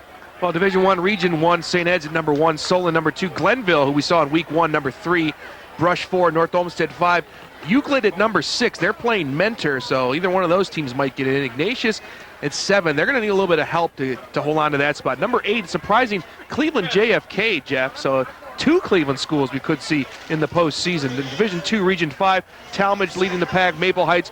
Number 3 is Willoughby South Rebels. Number 4, Copley. 5, Olmsted Falls Bulldogs. Number 6, Normandy. Number 7, Akron Hoban, we saw last week. And number 8, the Chardon Hilltoppers, who, again, this is a must-win game for them this evening, Jeff, if they want to hope to play next week. Division 3, Region 9, number 1, Lake Catholic. We'll see them tomorrow night in their season finale. Number 2, Aurora. Number 3, Holy Name. 4, Bookdale. 5, Liberty. 6, Benedictine. Number 7, the Walsh Warriors. And number 8, Southeast. So, looks like it's set, but, you know, this is kind of like the Indians' run to the playoffs and the wild cards, and there's any number of different kinds of possibilities, Jeff, that could happen after tonight's games and tomorrow's games. So, next week we'll be with you from South Harry Winter Stadium with this South game, but who are they playing? No one knows. We see assistant coach Sean Mooney huddling the South special teams players as Mr. Callaway will get ready to tee the ball up on the 40 and kick to Chardon. 21-7, just about way to kick off this second half of football. An added game on Comcast and Scholastic Sports. And Mark Chimo, it was kind of nice up here with our enclosure, but there's a little bit of a breeze blowing in, and I know that temperature is starting to drop. Here's the kick by Callaway. Little squibber down the middle. It's going to skip and be picked up by Tierney at the 15. Races to the outside, gets past one block, and eludes a couple of tacklers before he is tackled by number 33 on special teams, Joe Farley. But Chardon will open up shop at their own 35, 1st and 10. You know what I'm starting to see also down there, Jeff, is a little bit of frost on the field, which is going to make it slippery because, again, this is not grass. This is turf. So that could make it a little bit slippery, too, especially with the cleats out there. You're not going to get a good, maybe, I don't know if you want to say catch into the soil there because you're dealing with turf here. 1st and 10. Reinhardt in motion right to left. It looked like we had some early movement. Doyle will keep it off to the left side. He finds a lot of daylight, innate running ability, and there he goes. McKissick trying to catch him. He's not going to, and it'll be a 65-yard touchdown, but a flag on the play, and it's going to be movement and called back. Yeah, the officials bringing everybody back because, as you said, Jeff, there was a lot of early movement. And it looked like the entire left side of that line where Bobby Doyle ran was moving way before the ball was snapped. We told you in the pregame that big play running ability by Bobby Doyle, and you saw it there, but part of his line stayed on the line of scrimmage, and the other half were moving. Well, wanted to get an early start, and they got an early start, but the officials caught him on that one. So that'll come all the way back. Mark it back 5. It'll be 1st and 15 from the Chardon 30. You can hear the boos from the Hilltopper fans and the Rebel fans in front of us clapping their hands. They dodged a bullet on that one. Doyle with 8 rushes and 23 yards, as you see an up-close and personal shot of him, courtesy of Brian Daniels, one of our 2 videographers on the field tonight. Chardon will come out of that huddle, sprint up to the line of scrimmage. I wonder if they're sprinting to get there quick or just to stay warm. 1st and 10. Actually, it should be 1st and 15 on the scoreboard. Reinhardt right to left, and the give is to him, and he is corralled and tackled over on that left side, and number 55 for the Rebels, Misley, one of the linebackers, will pull him down. Jeff, I'm wondering from that first play that we saw called back if we're going to see a little bit more of Bobby Doyle this half, as he only touched it 7 or 8 times in the first half for just 16 yards, so you might see a little bit more of number 8 here carrying the ball himself rather than these handoffs. Ball at the 32. Handoff. And kind of tough with all that misdirection, but we'll separate the massive humanity down there. And that's Mr. Sikowski with the handoff. And Sikowski will take the ball up to about the 34-yard line. Should be about 3rd and 11. It's interesting to me, Jeff, too, that the Hilltoppers have had trouble running between the tackles all night long, and it's surprising that they're not trying a little bit more power sweeps or something to the outside. We see them try the corners a couple times where people like Mike Munitz have stayed home and cut that off, but still, they got to do something to get down the field. Reinhardt in motion right to left. Out of the gun formation is Bobby Doyle. Doyle going to throw it, lob it up, and pass was intended for number 26, Zach Wedge, but on the coverage was Justin McKissick, and led him a little bit too much. Chardon will have to punt it on 3rd and 11 from their own 34. And there was Mike Munitz again from the weak side linebacker spot, putting pressure on Doyle. Jeff, I'm not even sure if that was a pass. I think Doyle tucked it under to run, saw Munitz in his face, and just got rid of it as fast as he could. This is where you miss John Ross, your quarterback, because Doyle not only can run between the tackles, but he can run on the edges. DeLonde and McNamara. As you see Jake Young getting ready to punt to both of those 2. Nice spiral kick, and McNamara will take it at the 31. Try to get around the left side, and he is hemmed in and tackled by a host of black jerseys, led by Zach Wedge, also Reinhardt in on that tackle, as well as Tyler Merkel. And they're going to move that back, too, guys. I think they're going to catch Hakeem Hall with a block in the back. The first man down is McNamara was trying to stiff arm him. Hakeem Hall put his hands on him. Hakeem Hall not playing that much football during the regular season because of a deep thigh bruise, and those could be very, very painful. Coach Duffy on the field asking, come on, is that really a block in the back to one of our side judges? So that'll move the football back. Mark Chimo inside the south 20-yard line. They'll set up shop on the 18, 1st and 10. And will we see a lot more of Deontay Odom now with a 2-score cushion for the Rebels? Here we are in the second half, deep in their own territory. Protect that football and grind out as much clock as you can. But this time, look, it's an empty backfield. Odom splitting out to the left with 4. It's a 5 wideout set again. One-on-one coverage. And we're going to talk about the spread offense momentarily and how Coach Duffy and his principles and concepts. Out of the gun. There's a lob down to McNamara. They had one-on-one coverage over there on John Micah. Micah had the 80-plus yard interception return for a score. We had Coach Duffy on earlier in the week on our Comcast High School Football Monday night, and he was talking about the spread offense. And, you know, when they put this thing in a couple of years ago, they talked very, very much to Bowling Green about it. Also Menor, and what they do, they look at numbers, they look at grass, they look at athletes, and we'll discuss that momentarily. Deontay Odom in the backfield, looking to take the direct snap. Whalen in motion, different set on offense. Ball snapped way over the head of Deontay Odom, and does he recover the ball? Nope. Chardon has the football. Oh my. Jeff, a different kind of call. When I saw Deontay Odom back there, that's what I was worried about, because we talked about it in the first half. A couple of high snaps, which got Whalen out of his rhythm, and he threw a couple of picks. He was under pressure. When you got Deontay Odom back, man, that kid's like 5'3" or something back there, so I was worried about the high snap. There it goes. Close. Costly mistake. You're 1 inch off. I believe he's 5'4", and that's his bare feet. Either way, he's taller than Schwab. Chardon will set up shop at the 10-yard line. Operating on a short field. This is Sidkowski, and Sidkowski maybe for 2, possibly 3 yards. And I don't know if you run that kind of play on a short field. Let's see where they mark the football. Down about to the 7-yard line. So it'll be a 2nd and goal for Chardon on the turnover. Fumble recovery of Deontay Odom. Down 21-7. 9:30 and counting left in the 3rd quarter. Here's the option. Bobby Doyle finds the end zone. Touchdown! Chardon wasting no time, Jeff. That's exactly what you have to do when you're given an opportunity like they were given, and they wasted no time getting into the end zone. First offensive score for them tonight. And Coach Duffy said it right before the half, Jeff. He told me, he said, you know what, we're not in the driver's seat on anything when you have a team like the Hilltoppers here and their explosiveness, and they just proved it right there. A quick turnover and a quick score, and all of a sudden it's a 1-touchdown game. Well, the PAT away from making it a 21-14 Chardon deficit to South. Snap and hold her down. Kick is up, and it is good. It's now 21-14 South in the 3rd quarter. 9:22 to go. But you said it, Jeff. You have to wonder, what was that play call on a 3rd and long, deep in your own territory, taking your quarterback and splitting him out as a wide receiver and putting your running back in to take the snap? Yes, it was a little bit of trickery and everything. You see Doyle come around the corner, cut to the inside, and find the end zone. And finding the end zone is exactly what Doyle has done all season. That's rushing touchdown number 20 for him on the season. 23 overall. 23 touchdowns for Bobby Doyle. And Deontay Odom with several on the season as well. 21 coming into this game for Odom.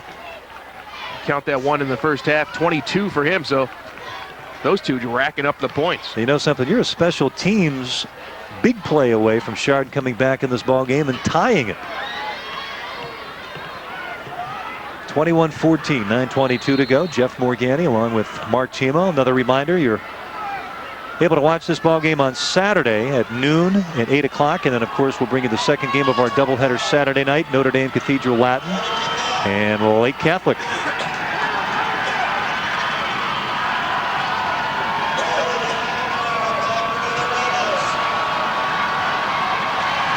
Alex Marcotti tees it up, and it's a squibber. And will it go out of bounds? Nope. Another fumble, and ball down. Ball fumbled again. And does Chardon have the ball? Yes, they do. Oh, my. That was like picking up a hot potato. It was Deontay Odom, I think, Jeff, who reached down to grab it. But you know this football, it bounces every which way. He reached down to grab it, didn't have it, reached down again and again. This is where the slick elements are going to come into play. Don't be surprised if we see Doyle run the option again.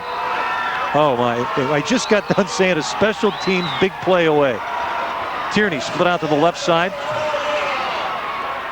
Doyle gives to the first man through, and that's Sidkowski. And Sidkowski upended. But nonetheless, And where we are standing, it appears as if Chardon can still get a first down inside the 5-yard line. 2nd and 8, ball spotted at the 9-yard line. Here's Doyle on the option. He's hemmed in and looked like he was tackled in the backfield by Menon Harris, but he pushes up to about the 6-yard line. So he picks up a couple. It'll make it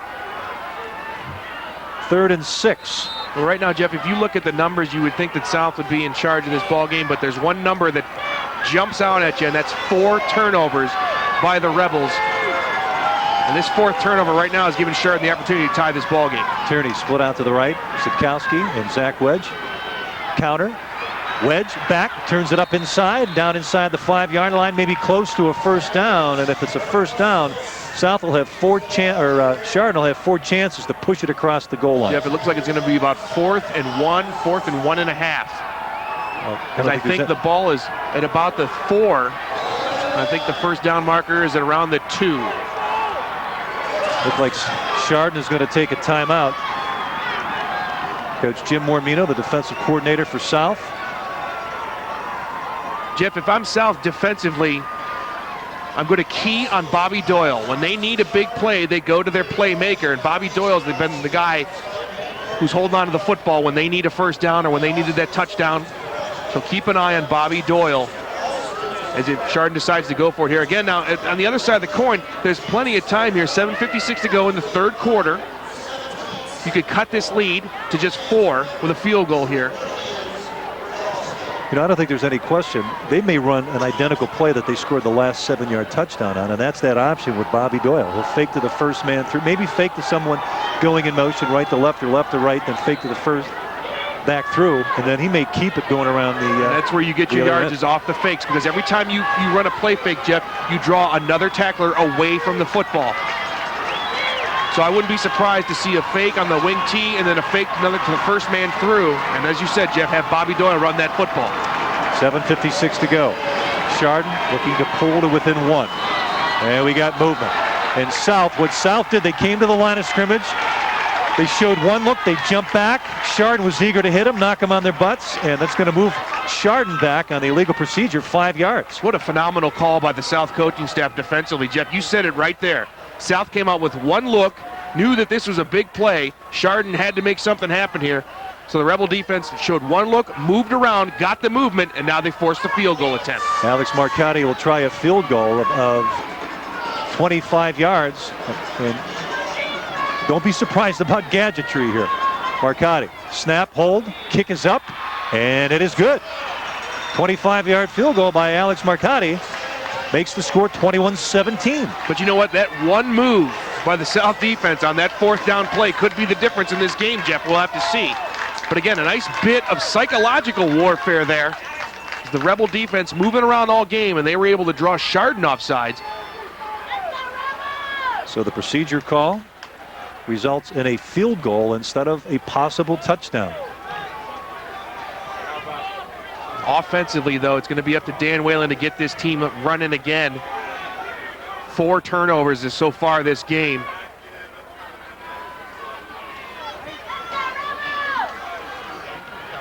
$7:54 to go, 21-17. You see the south sideline. The Rebel fans screaming, hold on to the football.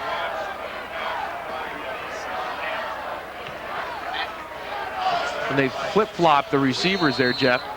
As now Odom is on the near side and McNamara on the far side, whereas the other way around last time where Odom fumbled the kickoff.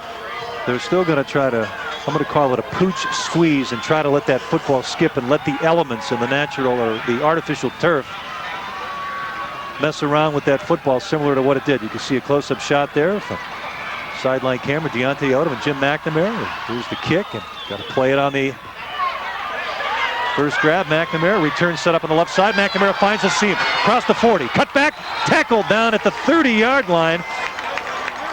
And Lee Thomas making the tackle and preventing McNamara from picking up 10, maybe 15 more. Well, you got to wonder what the Hilltoppers were doing. I mean, we all expected a ground ball squib kick, you know, and let it move around back there. I mean, The Rebels obviously having trouble holding on to the football and picking it up off the ground, but that time was just a line shot straight at McNamara, and he got some nice blocks. The hole was opened up. And right here, he tries to make a cut, but a nice tackle right there, textbook tackle by number 30, Lee Thomas. Go after those legs and bring him down. Trips off to the right. Whalen back in at quarterback. Odom offset left. Whalen out of the gun. 3-step drop. Going to fire across. Crossing pattern and off the hands of McKissick. And broken up in that backfield. Defensive secondary by Kyle Peterson. That's something different that Chardon has done defensively now, Jeff. Before in the first half, they were playing all man-to-man. They either had their men on the line of scrimmage or covering a receiver. That time, they had them back as a safety valve back there, playing center field, kind of keeping an eye out. That would be number 29, Kyle Peterson. Take a look at him right now, playing center field right back there to the left of your screen. He's off of it now. 2 backs in the backfield. That'll be McKissick off to Whalen's right. Odom, counter handoff. Whalen hit at the line of scrimmage and driven back, and Kevin Hogan tackling Mr. Odom. Same play that Deontay scored a touchdown on in the first half, Jeff. The 2 fakes. Chardon did their homework and adjusted at the half. They keyed on Odom. They stayed home.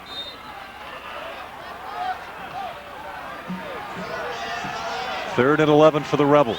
Ball spotted at the 42-yard line. Whalen 0 for 5 this half throwing the football. Twins off to the right and to the left side. Odom flanked in the backfield off to the right.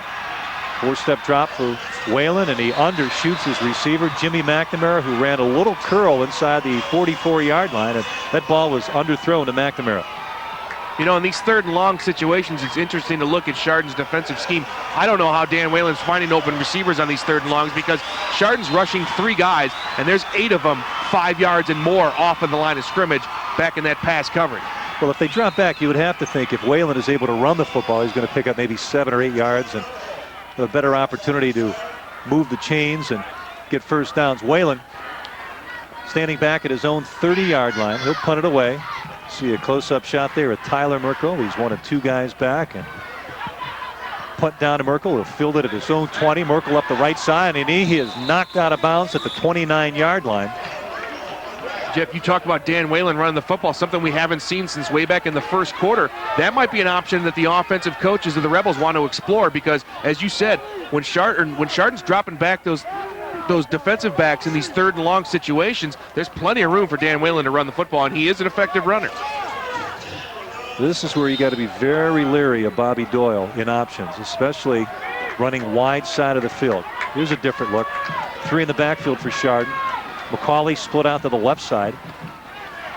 Handoff to the first back through, and this is number 47 for Chardon taking the handoff, Adam Kurzinger. Kurzinger takes the ball up to about the 33-yard line.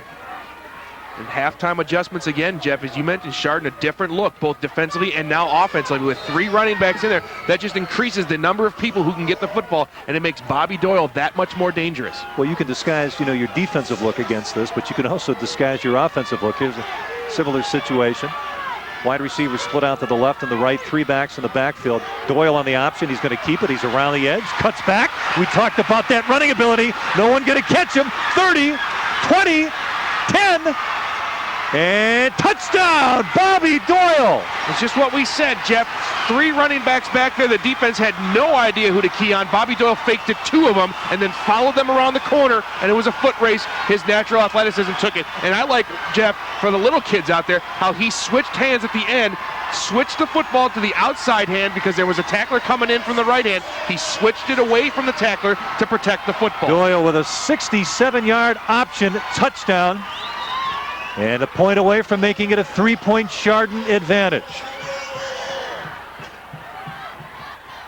Marcotti up, bad. And Doyle going to pick the ball up and throw it, and incomplete on the conversion. Doyle could not handle the snap, so it remains a 2-point advantage for Chardon. 23-21, 6:13 to go left in the 3rd quarter. And how big might that loom later on, too? The missed extra point, a 2-point lead. South not much for kicking the football, but if it came down to it and they had to kick a field goal to win, they might just well do that. So we talked about Bobby Doyle with 7 rushes for 16 yards in the first half, Jeff. He's now broken the century barrier. He's at 100 exactly. Take a look here. There's 2 fakes, and he followed his backs around the corner here. And then once he gets there, the speed. Dodges one tackle, and then it's just a foot race. Here comes the afterburners. Now watch at the end here. There's a tackler coming up, and he switches hands to protect the football. Look at his offensive lineman, Kevin Hogan. Switches to the left. And the last chance for the Rebels was Hakeem Hall. Nice replay from our truck. So Alex Marcotti will tee the ball up at the 40-yard line. McNamara and Delonde back again. Now McNamara in the last possession had a nice return, but the Rebels couldn't do anything with its offensive possession. In fact, 16 unanswered points thus far in this third quarter for Chardon. They were down 21-7 at the break. They now have a 23-21 lead. And so much momentum here, Jeff. Why not try maybe an onside kick, catch them off guard? I'm sure they're going to try to make the ball skip to one of those people back. I take that back. Yep, the ball did skip and out of bounds. And we'll see if the Rebels take the penalty or take the spot of the ball at the 40. I don't think the Rebels right now want to risk another kickoff. I think they're going to take that and let the offense go to work. The offensive linemen already heading out in the field. Bobby Doyle with touchdown number 23 and 24 on the season. 2 touchdowns for him in the third quarter. Of course, an Alex Marcotti 25-yard field goal. 16 unanswered points. And Chardon with a 23-21 lead over the unbeaten South Rebels. 9 points in just the last minute and a half for these Hilltoppers, Jeff. The key right now for the Rebels, though, is not to get rattled. Sure, you're playing from behind now, but still continue to do the same things that this spread offense that you've done all season long. You just stay in your game plan. Don't be rattled. Don't worry about playing from behind. Just continue to run the offense and execute. Trips out to the left, and that ball was almost picked off by Dan Dagg, and he put a lick on Drake Delonde, and I don't know if that read was a good one. You had Deontay Odom, who was flanked off to Whalen's left over in the flat. That may have been your better choice and a more conservative pass, Mark. Take a look here, and Dagg timed it perfectly. He met the football at the receiver. Just excellent, perfect timing, made the contact and broke up the pass. Trips out to the left. Odom offset right in the backfield. Whalen telling him instructions. McNamara split out to the right. Chardon making some defensive changes along that line. Pass to McNamara. Nice catch up to about the 45. Depending on the spot of the football, it's going to be close to a first down. I think they got it, Jeff. Yep. Side judge telling the chain gang to move it down, but hold on here. Jeff, if there is a knock against Dan Whalen, what I've seen so far this game is that he does not look off his receivers. When he goes back to pass, he's looking at the guy he's going to throw to. And if you're a defensive back, if you can read his eyes and see where he's going to, he doesn't really look off with his eyes and check off his receivers. He's looking at who he's going to throw to. Twins out to the left, McNamara off to the right. 2 backs in the backfield. Whalen changing the call at the line of scrimmage. Whalen out of the gun. 1st and 10 south from their own 45. Whalen under pressure. He's going to zip up. He'll throw. Pass caught.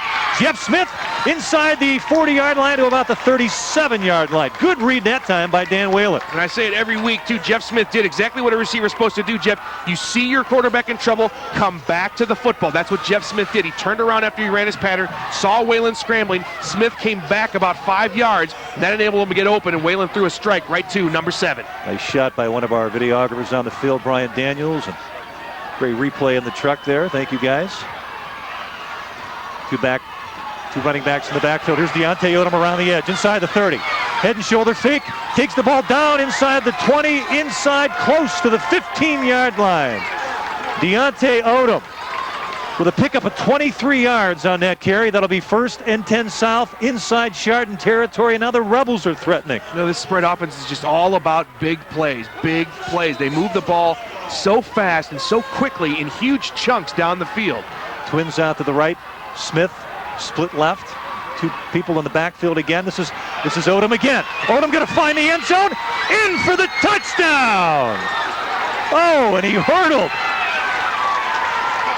hurdling the last man that he had to beat, and his offensive teammates meeting him down there and congratulating him on an outstanding effort. Wow. Deontay Odom's so athletic, and once he gets going, he has just phenomenal speed. He uses his shoulders to fake out people in the open field. But once he gets around that corner, and credit the Rebel coaching staff because that play worked from before, and they went right back to it for the touchdown run. So Odom with a 16-yard touchdown run. And he's closing in on 100. That gives him 92 for the night. And we're minus a player here. And South going for the 2-point conversion on this? Yes, they are. Here comes Odom again with the play. Okay. They're going to go for 2. Wide open, and passes incomplete, almost picked off out in that left flat by number 95, Alex Petrov, starting linebacker for the Chardon Hilltoppers. So the 2-point conversion, no good. South has a 27-23 lead, 5:04 to go. So now this is playing out like the high-scoring game, Mark Chimo, that we thought it would be. Take a look at Odom right there. If we could see that replay one more time. Dan Dagg throwing the hit on him, and Odom just dove for the end zone. Knew that the ball had to break the plane. He knew where he needed to go, and he launched his body at it. Here it is again. He's coming right at us. It's number 28. It's almost like that play in the longest yard almost, yeah, right? it is. With Paul Crew. Odom up, and yes, and he hit that orange pylon. He knew where he needed to get.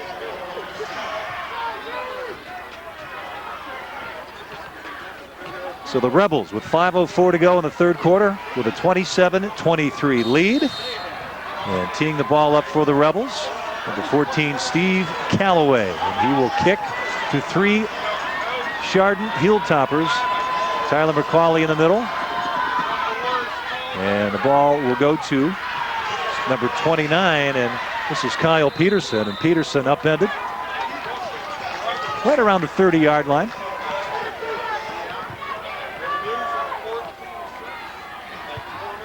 Well, Jeff, the key tonight right now, I think, to this ball game is the 4 turnovers by the South Rebels.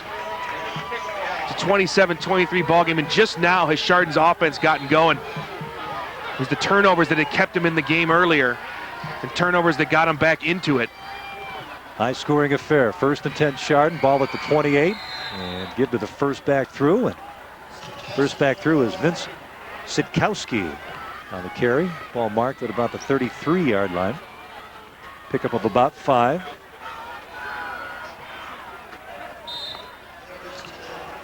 Once again, our broadcast tonight can also be seen on Saturday at noon and 8 o'clock. Then we'll bring you Notre Dame Cathedral Latin and Lake Catholic tomorrow night from Metter Stadium. 2nd and 6, ball spot at the 34. This is Sitkowski again. And McKissick tackling him down at the legs. Ball spotted at the 39-yard line. Pick up a 5. It should be 3rd and 1. And the Rebel coaches defensively are going to have to figure out a way to stop this 3 running back set. Because like I said earlier, it just makes Bobby Doyle that much more dangerous. And he's got all these fakes.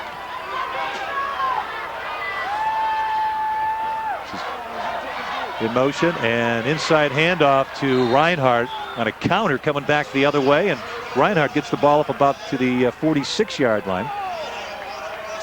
So on the 1st and 10, a pickup of about 6, make it 2nd and 4. As far as halftime adjustments go, I got to credit the Hilltoppers, Jeff, both defensively and offensively. Now their offense is moving the football. The Rebels still trying to figure them out.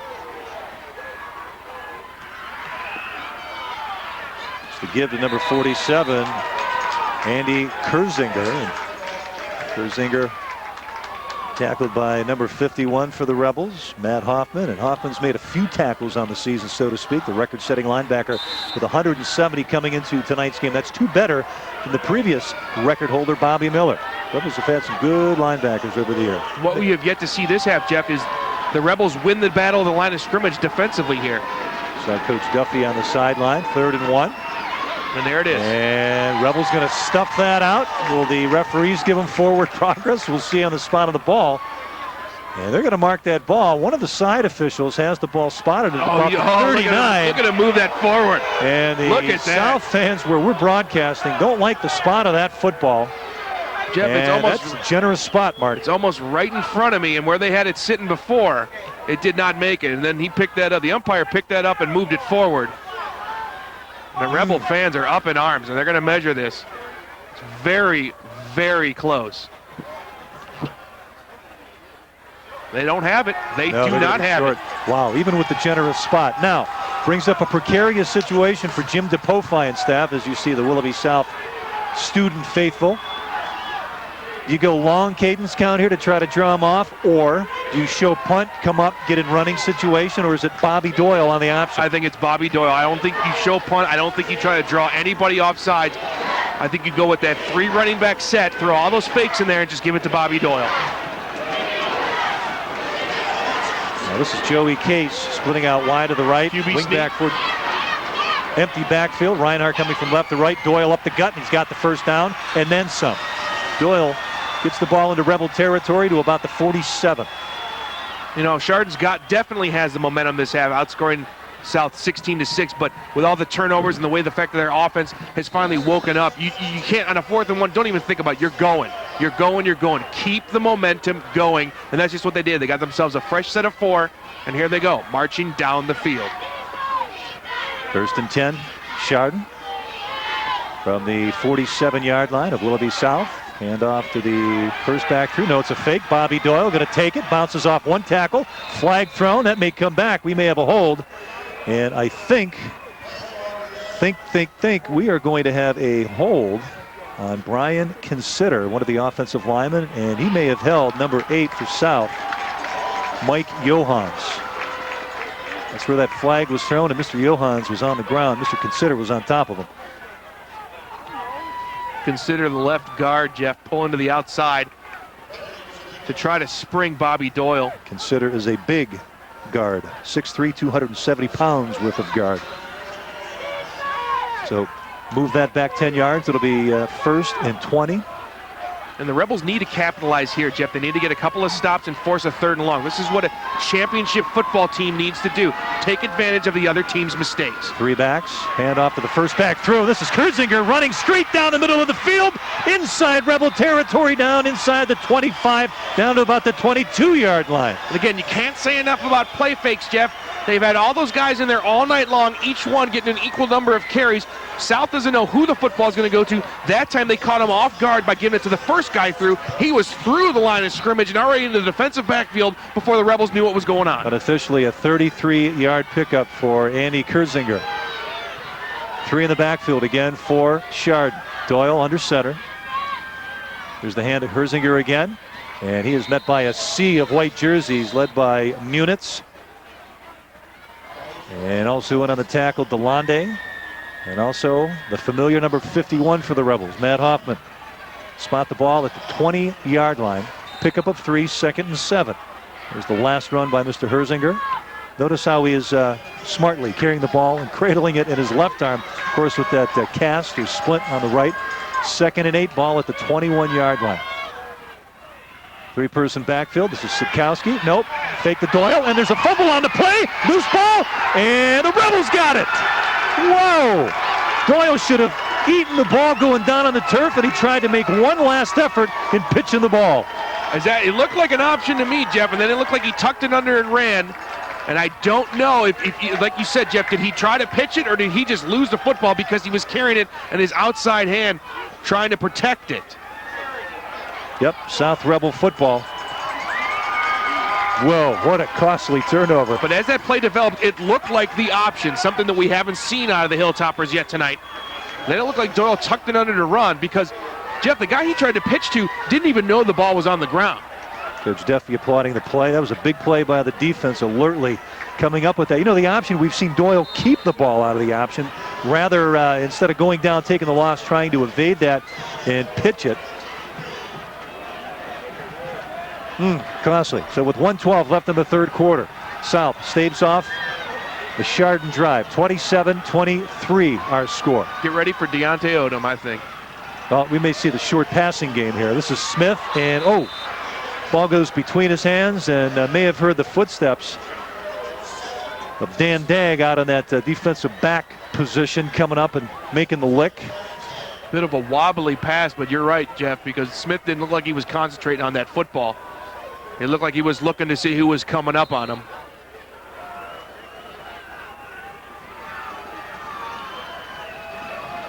So after the incompletion, a 2nd and 10 at the 22. 1:07 to go. Jeff Morgani along with Mark Chimo, Comcast, Scholastic Sports, high school football. This is Odom. Up the gut and met by a sea of black jerseys. And getting off the bottom of that pile is one of the linebackers over there, Alex Petrov. Dave Sweeney, number 84, also in on that. And Jake Young, number 25, he's walking like he got his bell rung there. Staggering around, but he's going to stick in it and get down. No gain on the play, 3rd and 10. McKissick, Odom in the backfield. Twins out to the left. Smith and DeLonde. Out to the right side is McNamara. Oh, we have encroachment on the defense, or did someone move on that left side of the offense? That was number 25, Jake Young. He was showing blitz, backed off, then went into a down lineman position. Oh, and they're calling it on South. They're calling motion. Oh, I didn't see it at all. On the left side of that offensive line. They're going to mark off 5 yards. Boy, everybody here is shocked on that one. So that'll make it a 3rd and 15 from the South 27-yard line. Same formation for the Rebels. McKissick and Deontay Odom in the backfield. Whalen will survey the defense. Now he'll back up in gun formation. Twins off to the left, who call the play in the backfield. Chardon moving up on defense. 8 defensive backs. They're dropping. Whalen back to throw. Fires it up to McNamara. Nice catch at the 40. The defenders fall. McNamara cuts back inside. Down to the 30. 25. 20. 15. Knocked out of bounds. Great open field running by Jimmy McNamara after the catch of Dan Whalen. Well, you talk about the season Dan Whalen's having, Jeff, and right there is why. I mean, that was just a perfect throw. That kind of pattern, the way that the traffic that he threw it into, there was only one place where he could have put that football, and he put it right there as the 3rd quarter comes to a close. Wow, on a 3rd and 15 at the 18-yard line. South coming up with a big play. Let's watch the replay. Whalen back in the pocket, and watch, as you mentioned, the yards after the catch, but the pass there, but watch how McNamara, great footing, and we talked about the traction, not only on this play, but watch on this defensive back right here, John Micah. It was Kyle Peterson who originally went down, and then he cut back. And Tyler fooled Micah. And then Mirko has to run him out of bounds, along with number 29, Kyle Peterson. More importantly, too, the pass, the accuracy of that pass was in one place where the receiver could have gotten it. You see the Rebel faithful. And they're watching their football team go into the 4th quarter with a 27-23 lead. And let's tell you that tonight's 4th quarter is brought to you by the South High Boosters. The Boosters and the Rebel Mothers awarded 20 scholarships this past year. The Boosters are there for the athletic and academic needs of South High students, as well as various community projects. Just this past year, longtime Booster President Pat Titito and Secretary Leo Mercer retired. 60 years of combined booster service for both of those gentlemen. And during their 30-year involvement, the Boosters raised $5 million since the Boosters' inception. Okay, 4th quarter, we got one other sponsor to get to. We'll get to that sponsor momentarily. Twins out to the right. Whalen out of the gun formation. And this is Smith again, and he got a little tangled up. I think he wanted the ball thrown over the right shoulder. He had to turn around and try to field it, Mark, on the left shoulder. Let's also tell you tonight's 4th quarter is also brought to you by Security Self-Storage, the area's finest self-storage facility, offering climate-controlled storage for furniture, clothing, documents, and electronics, and regular storage for seasonal items, and even outdoor storage for boats, RVs, cars, and trucks of all sizes. Security Self-Storage offers free use of their moving trucks for move-ins. That's Security Self-Storage. 2nd and 10, ball spotted at the Chardon 17. Inside handoff, Deontay Odom tries to get around the edge, and he is hemmed in nicely over on that right side by number 29, Kyle Peterson. Great job by Peterson coming up from that defensive back position. We talked about the record-setting season that Dan Whalen's having. He just set another one. He needed 200 yards passing tonight to break a school record for passing yardage, and right now, Jeff, he has 250. So most passing yards in a season, most touchdown passes in a season, and he's still going. Just underway in the 4th quarter. South clinging to a 4-point advantage. 3rd and 14, ball spotted at the Chardon 23. Twins out to the right side. Jeff Smith, the lone flanker on the left. Odom offset left side, and what? Yeah, false start, offsides, or we have delay of game. Well, there was movement on the left side of South's line, so I don't know if it's going to go against him. Yep. Against the Rebels. Procedure. You know, earlier we talked about this South spread offense, and you know, in talking to Coach Duffy, they talked about numbers. You know, Dan Whalen's got to read how many players are in the box, We talk about grass. Look for the area with the most room to run the play, and athletes where we can find mismatches. Another flag on the play. Whalen running for his life, throws the ball to the intended receiver, McKissick, but I think he just threw it to avoid the sack, and let's see what we have. Well, this is way over in the sidelines, Jeff. I'm wondering if there was some contact between the receivers away from the play or some sort of defensive holding, maybe. Yep. Well, it's going to be against South, and we'll see what the infraction is as the yellow hanky is picked up. Wow, South drove it all the way to inside the red zone, and now they are marching back toward the midfield stripe. And this will mark them back to, what, about the 35 mark? No, maybe the 30, 31-yard line.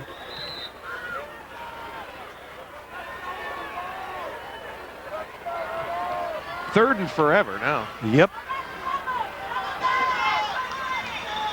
We call it third and maybe Burton.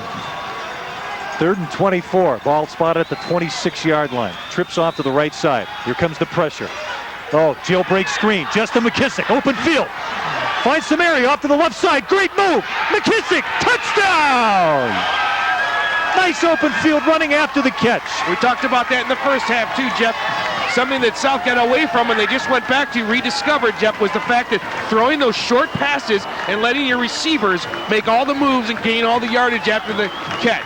But what an excellent call. Everybody thought 3rd and 24, they're going to go down the field, but the jailbreak screen, he threw it right over the charging lineman, and you got a guy back there, he's got plenty of room to maneuver, and when you have excellent blocking wide receivers, it makes it that much easier. As you mentioned, great play call. The ensuing rush and just dump it over, and when you get the ball into the hands of McKissick in space, look out. We're waiting the PAT by Strell. Snap and hold are good. Kick is up, and it is good. And the Rebels push out to a double-digit lead, and that's something, Mark, they need. They want to hold on to win this ballgame. 34-23, 10:56 to go. The Rebels up by 11 in this ballgame. And one of the keys that we've talked about over the years, too, in watching Menor and their spread off, and Schwabe and I have certainly touched on this in many games, is you see the jailbreak screen set up right there.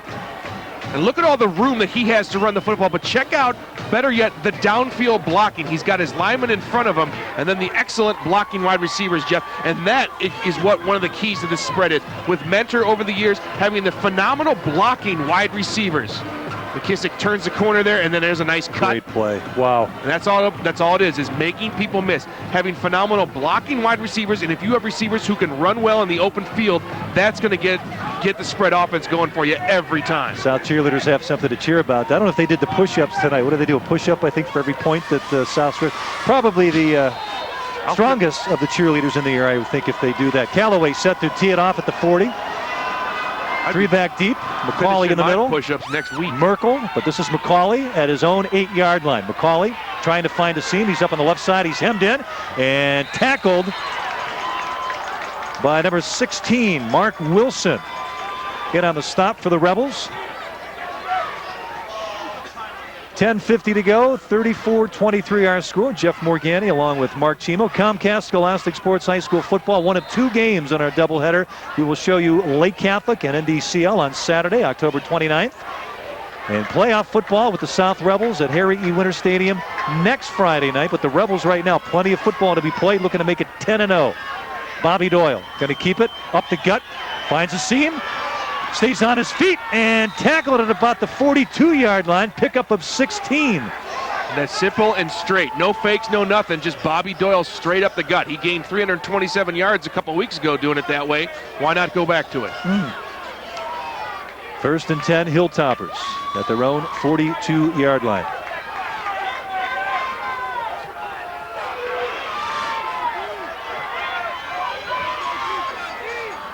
Herzinger.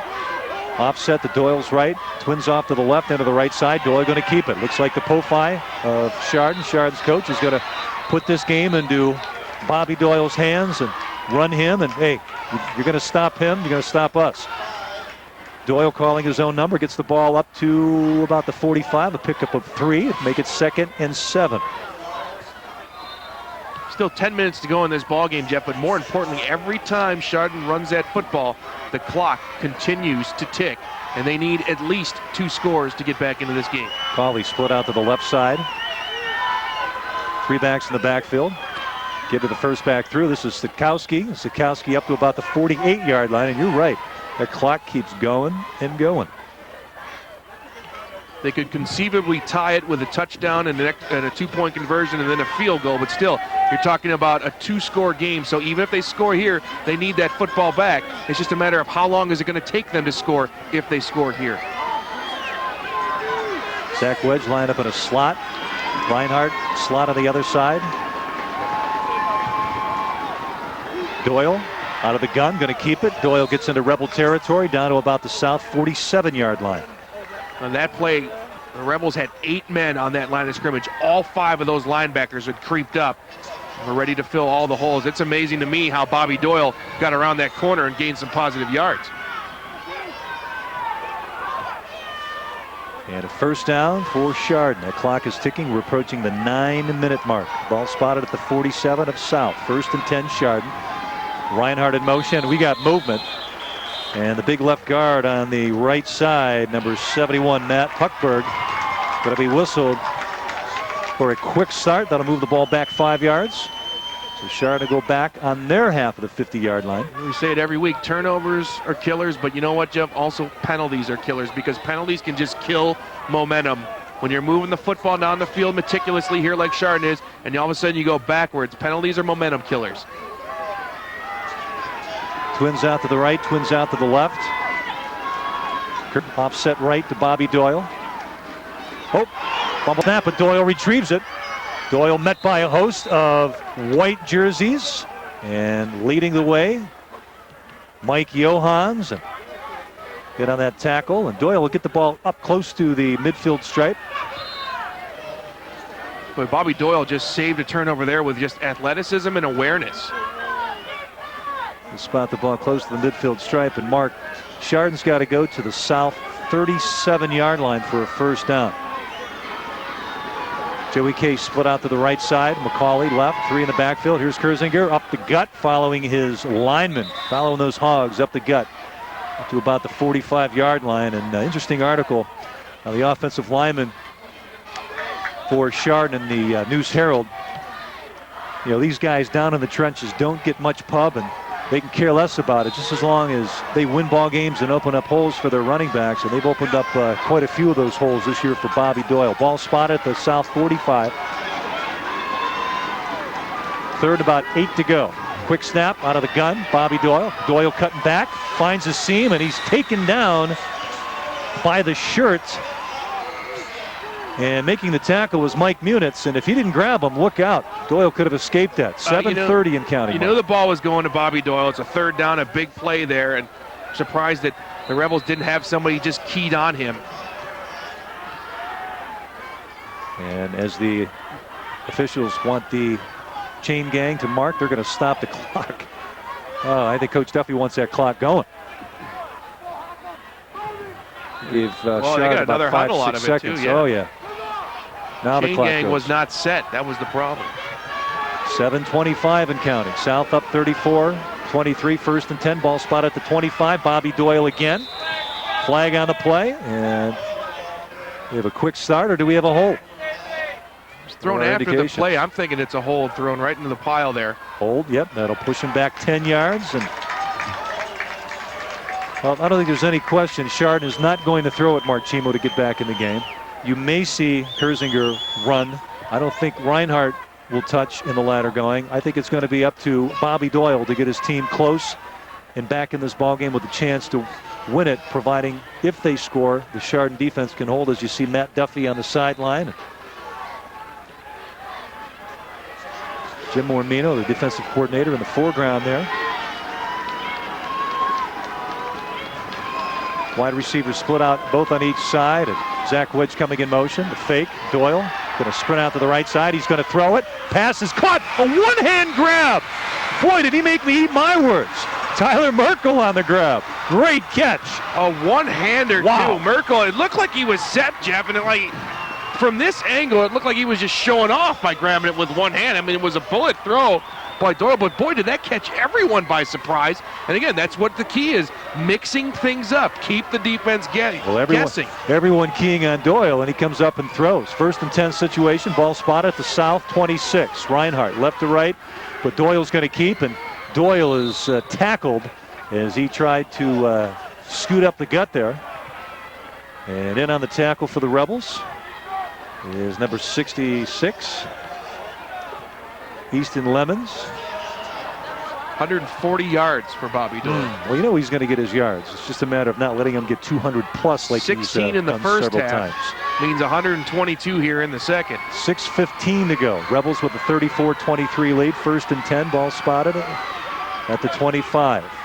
Little misdirection. Doyle taken down from behind the line of scrimmage.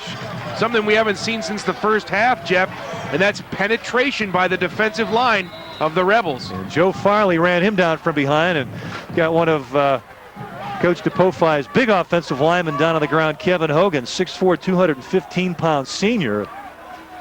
The medical staff attending to him from Chardon. And while we have this timeout, let's tell you that we will be having our second of our doubleheader games tomorrow. Join us Saturday night as the 4th-ranked team in the state Division III poll. The Lake Catholic Cougars take on their arch-rival Notre Dame Cathedral Latin. Last season, the Cougars ruined the Lions' perfect season with a Week 10 win over NDCL, and Lake Catholic last week over that win over Akron-Hoban locked up the #1 seed, and they will host next week. And we don't know who they will host, but providing that they continue to win, we hope to be doing a Lake Catholic second round playoff game, a regional semifinal game, Mark Chimo, and you see the Rebel mascot and Mr. Hogan getting up and walking off. But next week, November 4th, we will be at Willoughby South for Harry E. Winters Stadium football. Comcast and Scholastic Sports teaming up to bring you playoff football. South, the opponent undetermined at the time of this broadcast. They will know on Monday, maybe even Sunday, who they play. Most likely Sunday, that is. Bobby Doyle out of the gun, twins off to the left side. 2nd and 11, ball spotted at the 26, 5:45 and counting. Doyle going to throw, ball is tipped and batted, and I don't know if that was Munitz or if that was Men or Harris, and I think with everyone huddling around number 2, that may have been Munitz who deflected that pass, Mike. Well, Ben, there's so many Munitzes you can't keep track. Mike Munitz, he's been disruptive on defense tonight. We haven't seen much of him since the first half, but he's getting in there. He's getting into that backfield, and he's messing up some plays here, and that time he did it again. He's been consistent all night long, and here he is again, lining up near side of the screen here on his outside linebacker position. Doyle under center, 3 running backs, give to the first back through. That's Sitkowski, and Sitkowski tackled inside the 25, down to about the 22-yard line. And Jeff, the Hilltoppers moving the ball rather effectively, but more importantly, this clock continues to tick. 5.5 minutes to go, and Chardon still needs 2 scores. They need to score here, and they need the football back. They're finally going to take a timeout here and decide what they want to do offensively. Up close and personal with Mr. Matt Hoffman, stellar linebacker. Jim Mormino, the defensive coordinator, going out and meeting with his troops. 5:25 to go. South 34, Chardon 23. Premier Athletic Conference Championship on the line. As you see our score, 4th and 8 situation. You know, I keep trying to tell all these girls that I meet that I'm on demand and in demand, but they're not falling for it. So the more you read this spot, the better, because I'm trying to convince these girls that I'm in demand. Well, how about we read it now? All right. Scholastic Sports Comcast Game of the Week is now available, video on demand. Comcast digital cable subscribers can view our high school football telecasts whenever they want and as many times as they want by pressing the on-demand button on the Comcast remote control. And once the on-demand screen appears, scroll down using the mechanism on your hand controller, the down arrow. Until you come to your town, press the OK button on your remote, and the rest is easier watching high school football. Our Avenue shows are on there as well. Video on demand. All right. I was saying Chimo on demand? Yeah. Schwabi on demand. Yeah. Well, Alex Marcotti going to line up for a 40-yard field goal. Let's see if Chardon has a bit of gadgetry on 4th and 8. I think what do they got to lose? Oh, here we go. There's the fake. Doyle going to pick it up and throw. South chasing down Doyle. Doyle looking to throw. Nobody open. And there's Zach Wade. And did he catch the ball? Touchdown! My. Oh, my, what a catch. Whoa. Absolutely amazing, Jeff. Bobby Doyle all the way to one side of the field, cuts it back, finds the open receiver, and he was covered too. And he wasn't open, as I alluded to, but I'll tell you what, Zach Wedge was in the corner right by the pylon, and see if we can get a replay on that. One of the most amazing plays. And the whole time I was thinking is, take a look at Alex Marcotti here, if we can get the replay, the kicker, because Bobby Doyle took it to the right side, came back, and Alex Marcotti did nothing but stand and watch. I'm figuring, hey, kid, throw a block, do something. I thought Doyle was dead in the backfield, but he created the opportunity for himself and threw the touchdown pass. Amazing.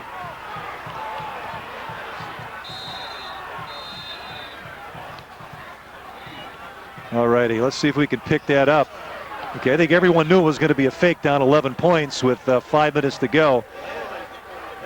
And you see Marcotti lined up, and Doyle snapping. And Doyle takes it to the right here. Now watch Marcotti 13 though. And the Rebels unable to chase him down, as you see Max coming Berhard. back. Marcotti standing there. Oh, here, go ahead, guys. Bobby Doyle. And then how did this happen? Where is this catch here? Great catch. And great Touchdown. coverage. Wow. Great coverage. And Coach Matt Duffy will tell you his best cover corner is Justin McKissick. That ball was thrown perfectly for as many times as Chardon has thrown the ball, and Bobby Doyle has thrown it on the night. That pass was picture perfect. He couldn't have placed it any better. So 34-29 is our score. And it wouldn't surprise me if the Hilltoppers go for 2. Well, they need to go for 2, Jeff, because if they don't get it here, they still need a touchdown to win it. If they get 2 here, they can tie it up with a field goal. So this is an important 2-point conversion. We'll cut it to 34-31. That way, if they can't make it into the end zone, they can at least kick it for 3 on their next possession. They need this for just some cushion and also to keep the momentum going. As you see Doyle changing the play there. Yep, he's going to keep the ball, and does he squeak in? No, he doesn't. Made it. You know, Chardon has no timeouts left. They're down 34-29, 5:13 to go in the ball game. But on a 4th and 8 on a fake field goal, Zach Wedge catching a 24-yard touchdown pass by Bobby Doyle, as you see our score, 34-29. Now, as you mentioned, the Hilltoppers out of timeouts. It's going to be interesting to see what South does here, Jeff. Also, will Chardon try the onside kick? You have nothing to lose. You have no timeouts. You can't stop this clock. Do you kick it and make the South offense drive the length of the field and eat up the clock? Do you try to get the ball right here and maybe fail and give him phenomenal field position? It's decision time for both coaching staffs. Well, if Willoughby South gets the football, what do you do? Do you hand it to Deontay Odom and just let him run wild and chew up all that clock? Or do you continue with your game plan and have Whalen throwing the football and spreading the field? Well, Alex Marcotti will tee it up at the 40. I would venture to say that Odom and McKissick, or rather Odom and McNamara, have to catch the ball. And if they can get the ball between the 30 and 40, then you may want to think about maybe going to your short pass, maybe some quick outs, keep the clock going that way. You know, possession is the key. They want to make sure they get that football and hold on to it. That's the first thing right now. The Musser Chiropractic Center post-game show will follow. But we've got 5 minutes, 13 seconds to go. 34-29 South, clinging to a lead. This is Marcotti's kick. And he'll pooch it down the middle. And it's picked up by McNamara. He fumbles it, picks it up at the 20, gets to the outside. He's got some room, but we got a block from behind. And Matt Hoffman blocked Tyler Merkel from behind at about the 20-yard line. And that play is going to come back. Yes, it is. And Jeff, if they count this from the spot of the foul, it's going to go back to Willoughby South's 10-yard line. Ouch. Costly penalty, because that would have put the ball, as I mentioned, between the 30 and 40-yard line, giving South some breathing room to operate their offense on this particular possession. Let's go back and recap the scoring on our ball game. After one quarter, it was 7-7 at the break. South led 21-7, and a barrage of points by Chardon, and a closeout touchdown to end the quarter for South gave the Rebels a 27-23 lead. Both teams have exchanged touchdowns here, and South has a 34-29 lead. They've got the ball on their own 11, 1st and 10 situation, and South has to be extremely careful down here. Twins out to the right. Two running backs in the backfield. Three-step drop. Ball was batted and almost turned over. We'll have to see if we can get a replay and see who got their hand up on it, but I'd venture to say maybe Kevin Hogan, because a lot of people smacking him around over there on the Chardon front seven. The incomplete pass makes it a 2nd and 10. More importantly, they only took 4 seconds off the clock, too. Well, if the Rebels punt, Chardon will have excellent field position. South will have to pick up a couple of firsts, get a little bit of breathing room. 2nd and 10. Two offset backs to the right. And this is Whalen. Whalen going to keep the ball up the gut and tackled at about the 14-yard line. And coming up to make the tackle, Kyle Peterson. Peterson's played a nice ball game tonight. 450 and counting. Jeff, I like that call. It was something that we haven't seen that much tonight, if not at all, with the two fakes and Dan Whalen running the football himself. The problem on that and what goofed up the play, the high snap. It was late getting started. The defense was able to catch up. McKissick and Odom on each side of Dan Whalen. Calls the play at the line of scrimmage. Twins off to the left. Chardon going to stunt, cross. Whalen going to throw. Throws a quick out to Jeff Smith. Smith tries to elude the tackler out on that side, and it could be enough for a first down depending on the spot of the football. And the side judge closest to the South bench telling the chain gang, let's move it down. 1st and 10 South. Big first down on the 3rd and 7. They went back to what's been working for them. The receivers in isolation. Smith's been doing it all night long, and Whalen found him yet again and got the important first down. And the tackle was made inbounds, and the clock will start. 4 minutes to go. 1st and 10. Ball spotted around the 23-yard line. This is Deontay Odom. Deontay taken down by Sitkowski. Clock continues to churn. South has 3 timeouts left in this game, Mark. Chardon has none. Deontay Odom took that handoff, and he had it tucked under with both hands on it, one underneath, one on top. He is not dropping that football, especially at this time of ball game, because your defensive coach in this type of ball game at this time, at this area, you tell them to go for that football, do something to cause a turnover. You got no timeouts. These people are eating up the clock. You got to cause the turnover. 2 backs, one on each side of Whalen, out of the gun. Twins off to the right side. Here's a handoff, Deontay Odom. Odom tripped up by Alex Petrov, and if Petrov didn't trip him up, good night. Once he gets those legs moving, Deontay Odom is just on fire. He's a laser. He's so fast. This brings up a crucial 3rd down situation, Mark. And the Rebels may be a first down away from putting this, as you see Petrov on his way down the shoestring tackle. Twins off to the right side. Smith, far side left. Odom off to the left of Whalen in the backfield, out of the gun. Whalen, 3-step drop. He's under some pressure. Whalen going to be taken down for a sack.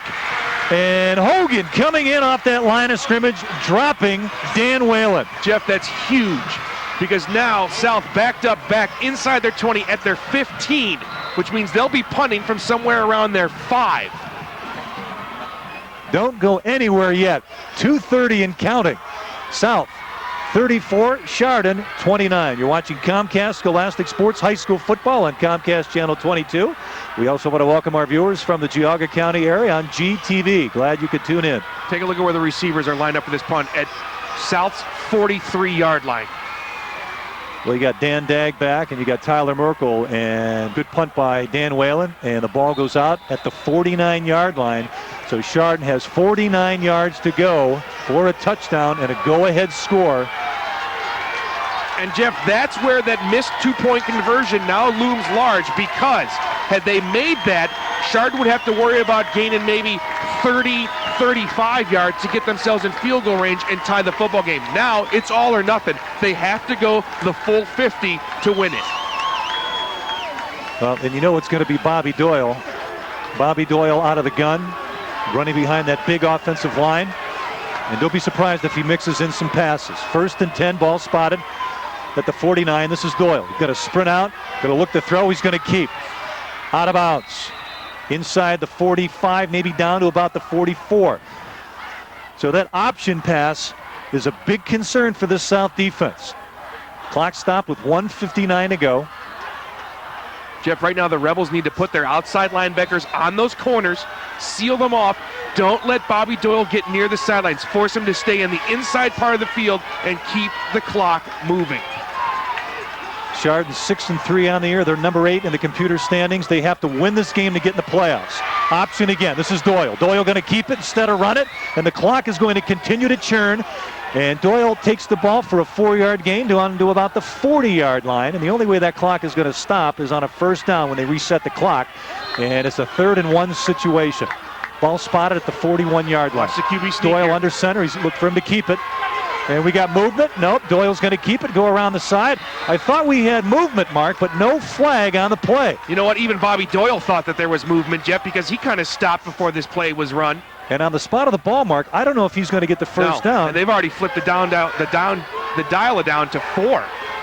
Here we go. Clock continues to run. 4th down situation. 1:20 to go. Doyle under center. Lone setback. Herzinger. Doyle up the gut. Did he get the first down? I don't know. Oh, my. But look at the spot of the football. Jeff, forward progress would say that he got it, but it's going to be up to the officials now. And a very, very careless, or very cautious, rather, spot of the football. 1:12 to go. Oh, and Matt Duffy is upset.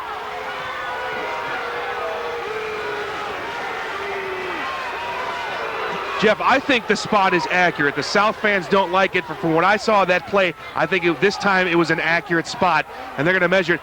Folks, right here is the ball game. Well, you saw Coach Duffy, the chain gang going out, but I think with the forward progress, the officials, well, they spotted that football. They're going to give Doyle the first down. And it is a first down.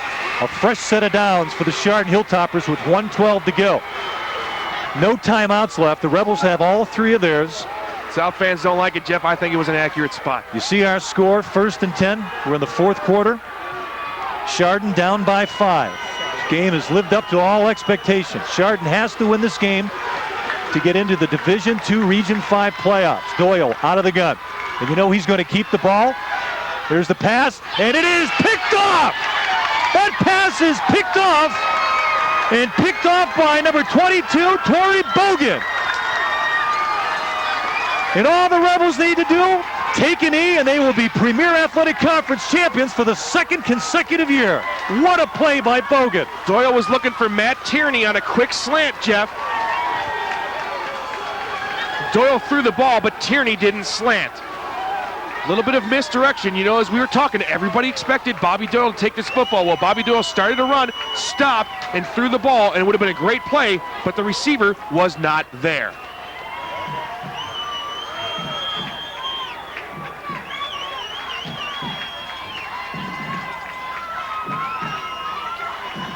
Well, back in victory formation is Dan Whalen and the South Rebels, and all the Rebels have to do is take a knee, maybe run another play. And the Rebels are going to come up with a big, big road win, and they are going to finish at a perfect 10-0. And that's the first time since 1986 a South football team will have finished a regular season with an unbeaten record. Of course, the last time, 1986, when that football team went 13-0, went to the state finals before losing to Cincinnati Purcell Marion. And the playoffs started. Harry E. Winters next Friday, November 4th. Dan Whalen taking a knee, and the Rebels are going to win the Premier Athletic Conference Championship after the huge interception by Mr. Bogan. Boy, what a barn burner, and the Rebels had to earn it tonight, Jeff, that's for sure. This game, you know, you and I and Schwabe and Trauma have all talked about it during the season. Are we ever going to get to do a close game? It seems everything we're doing is blowouts, as you see Coach Duffy celebrating his championship, his league championship with his staff. But what a game to end the regular season, though, on for Friday nights. Just a barn burner came down to the very last play. Both teams shaking hands at midfield. We've had a great telecast. And we got to pass out some hardware for our Comcast Scholastic Sports Player of the Game on the Musser Chiropractic Center post-game show. And I'll tell you what, before we take a break, step aside, let's give you the recap on this. We go back to quarter number 1. Jimmy McNamara catching a 17-yard touchdown pass that put South on top 7-0. But Dan Whalen threw an interception to John Micah on the interception return. 80-plus yards for the score. It was 7-7 after 1 quarter. In the second quarter, Deontay Odom ran 52 yards to pay dirt for a 14-7 South advantage. Then Jeff Smith caught a 26-yard touchdown pass from Dan Whalen to make it 21-7. That's how we stayed at the break. Then Chardon's offense. got unleashed. 16 points. Bobby Doyle on a 7-yard touchdown off an option, made it 21-14. Alex Mercati kicked a 25-yard field goal. And they missed out on an opportunity. An illegal procedure pushed the ball back. Mercati had to kick that field goal. It made it 21-7. Chardon came back and took a lead. Bobby Doyle on an option ran 67 yards, and that made it 23-21. And then Deontay Odom finishing out that third quarter, a 16-yard touchdown run. The conversion no good. That made it 27-23. And then in that fourth quarter on a jailbreak screen, Justin McKissick, 30-yard touchdown, made it 34-23. And on a 4th and 18 with Mercati kicking up or lining up to kick a field goal, Bobby Doyle took the snap, eluded some South defenders, ran from the right side over to the left as you see the South cheerleaders celebrating the PAC championship. And Doyle on a 24-yard pass completion in the corner of the end zone, right by the orange pylon, found Zach Wedge. And Chardon played good defense and had the opportunity to try to punch it in. Bobby Doyle threw it, and Torrey Brogan intercepted the ball and preserved the win for South, and they are PAC champs, Mark Chimo. Some final thoughts before we step away and begin the Muster Chiropractic Center post-game show. Well, it was just a phenomenal football game, and Chardon took a while to get started, but when they got started, they made it a real barn burner down to the final play, Jeff, and it was just an amazing game by both teams. Chardon, what a great effort that they put forth, especially in the second half. Bobby Doyle well over 100 yards in the second half, led his team almost to the victory.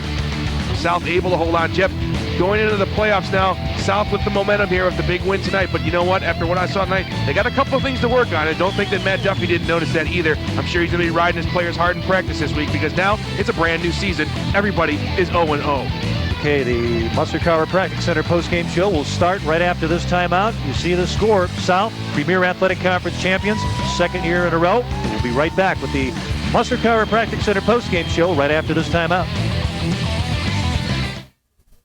Center and Vine Street on Eastlake, and 34-29 South over Chardon, and South winning the Premier Athletic Conference for the second consecutive year. Joining us now, our winning coach Matt Duffy. And Duff, I'll tell you what, that third quarter, Chardon started putting that offense together, but you guys came up with a situation where I think Deontay closed out the quarter for you guys to be able to regain the lead, and then you got that jailbreak screen in the fourth quarter. But if you can in the fourth quarter, describe that play. I mean, did you guys have a sense that they were going to fake field goal there with Bobby Doyle? He made a great throw in the corner of the end zone. You know what? No, we didn't have a sense. We figured they thought they could get some points there and then try to score again and go for 2 to make it 8. I don't know if that play was called or what exactly happened. Whatever it was, it worked for him. So you got to give credit to him. You could put the ball in Doyle's hand, and he ran around there a little bit. I think it caught our defense off guard a little bit, and that kid made a phenomenal catch in the corner of the end zone. Justin had great coverage there, and the ball just fell in, and he made a great play. Let's bring in our player of the game right now, Dan Whalen. And Dan, phenomenal numbers unofficially, 18 of 33 for 290 yards and 3 touchdowns. You threw a couple of picks, though. I'm sure you would obviously like to have those back, but I think the touchdown passes far more outweigh. Take us, if you can, through that sequence on the first touchdown that you had to McNamara. Slants have been working pretty well for you guys all season. That was just the case in point where you guys ran a quick slant and he was able to catch the ball. Take us back on that first touchdown, if you can remember back. Just man coverage. I was just looking for a gap, and that's pretty much all there is. Your other touchdowns, too, we'd alluded to the fact that you made a nice pump fake. It was like an out-and-up pass that you threw, I believe, to Smith. And take us through on that touchdown pass as well. Well, we were trying to get the corner to bite on the pump fake, which he did, and I just threw it up top and gave Jeff a chance to catch it. On one of your other touchdowns, you ran that jailbreak screen. They sent everybody, I think, on that, and you guys were able to throw over top of their defense. And it's nice when you're able to get the ball in space to Justin. Describe that play for us if you can. Well, actually, right before I called the snap, they shifted all to the right, which opened up the left side right where we were heading anyway. So it actually worked to our advantage, and Justin's a playmaker. He's on the open field. He's deadly. You have quite a few playmakers on that team, my brother. You really do. Now, talk about, if you can, just going into this game, knowing that this was going to be a big game and that you needed to play Rebel football and score a lot of points to beat this Chardon team that scores a lot of points too. Yeah. Well, all week we've been preparing PAC Championship #2. We weren't letting up for any second because we already had the home field or anything. We wanted to get the job done. Dan, congratulations again. Our Comcast Scholastic Sports Game of the Week, Player of the Game, South and Chardon, and we want to congratulate you. I'm sure you'll have a nice place to put that. And once again, Dan, 18 of 33 for 290 yards and 3 touchdowns. This bringing Coach Duffy in now. And Duff, now it's a matter of fact of just watching and waiting, I guess, and you don't want to pinpoint who exactly you're going to play in the playoffs, but you sit and savor this one for tonight, and it's back to work. Are you looking at a multitude of teams right now and the possibilities of who you may face next week? Yeah, we've looked at all the combinations as best we could, and, you know, it's a lot of guessing as to who's going to win, and second-level points get awful difficult to try to figure out. But, you know, right now we focused on 10 wins, and we're going to stay on those 10 wins and let the kids relish in it. I'm happy for those guys to get to 10-0, and the community and our school and our teachers, and they've really come behind us, and 10-0 is something special, and I'm just happy for the kids, and to get that, and we'll wake up tomorrow morning and we'll tell the kids, hey, that's over, and now we got to play in week 11, and whoever you play, it's the state playoffs. You're going to have a good football team, and you know, you got to buckle up and get ready to go again. Tough. Congratulations again, the Rebels. First unbeaten regular season, 10-0 for the first time since 1986, and that 1986 team went to the state finals, and who knows how far Coach Duffy's Rebels can go.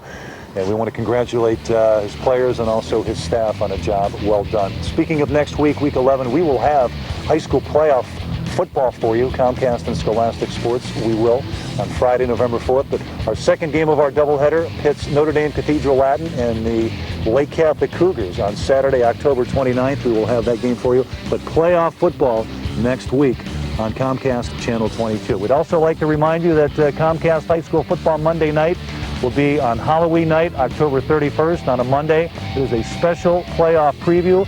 We will be joined by Coach Duffy. We will also be joined by Coach Bell of Lake Catholic. We also have confirmation that Coach Gibbons from St. Ed's will be there, and also Coach Ginn from Glenville, as well as John Tellich from Fox 8 News. He will join us, and we hope to pack the place, so to speak, at the Avenue Grill on Monday. For our broadcast staff, who did a stellar job under the guidance of Steve Sherman, job well done, fellas. We've got one more game to go on Saturday, October 29th. I'm Jeff Morgani. Until we meet again, so long, everybody.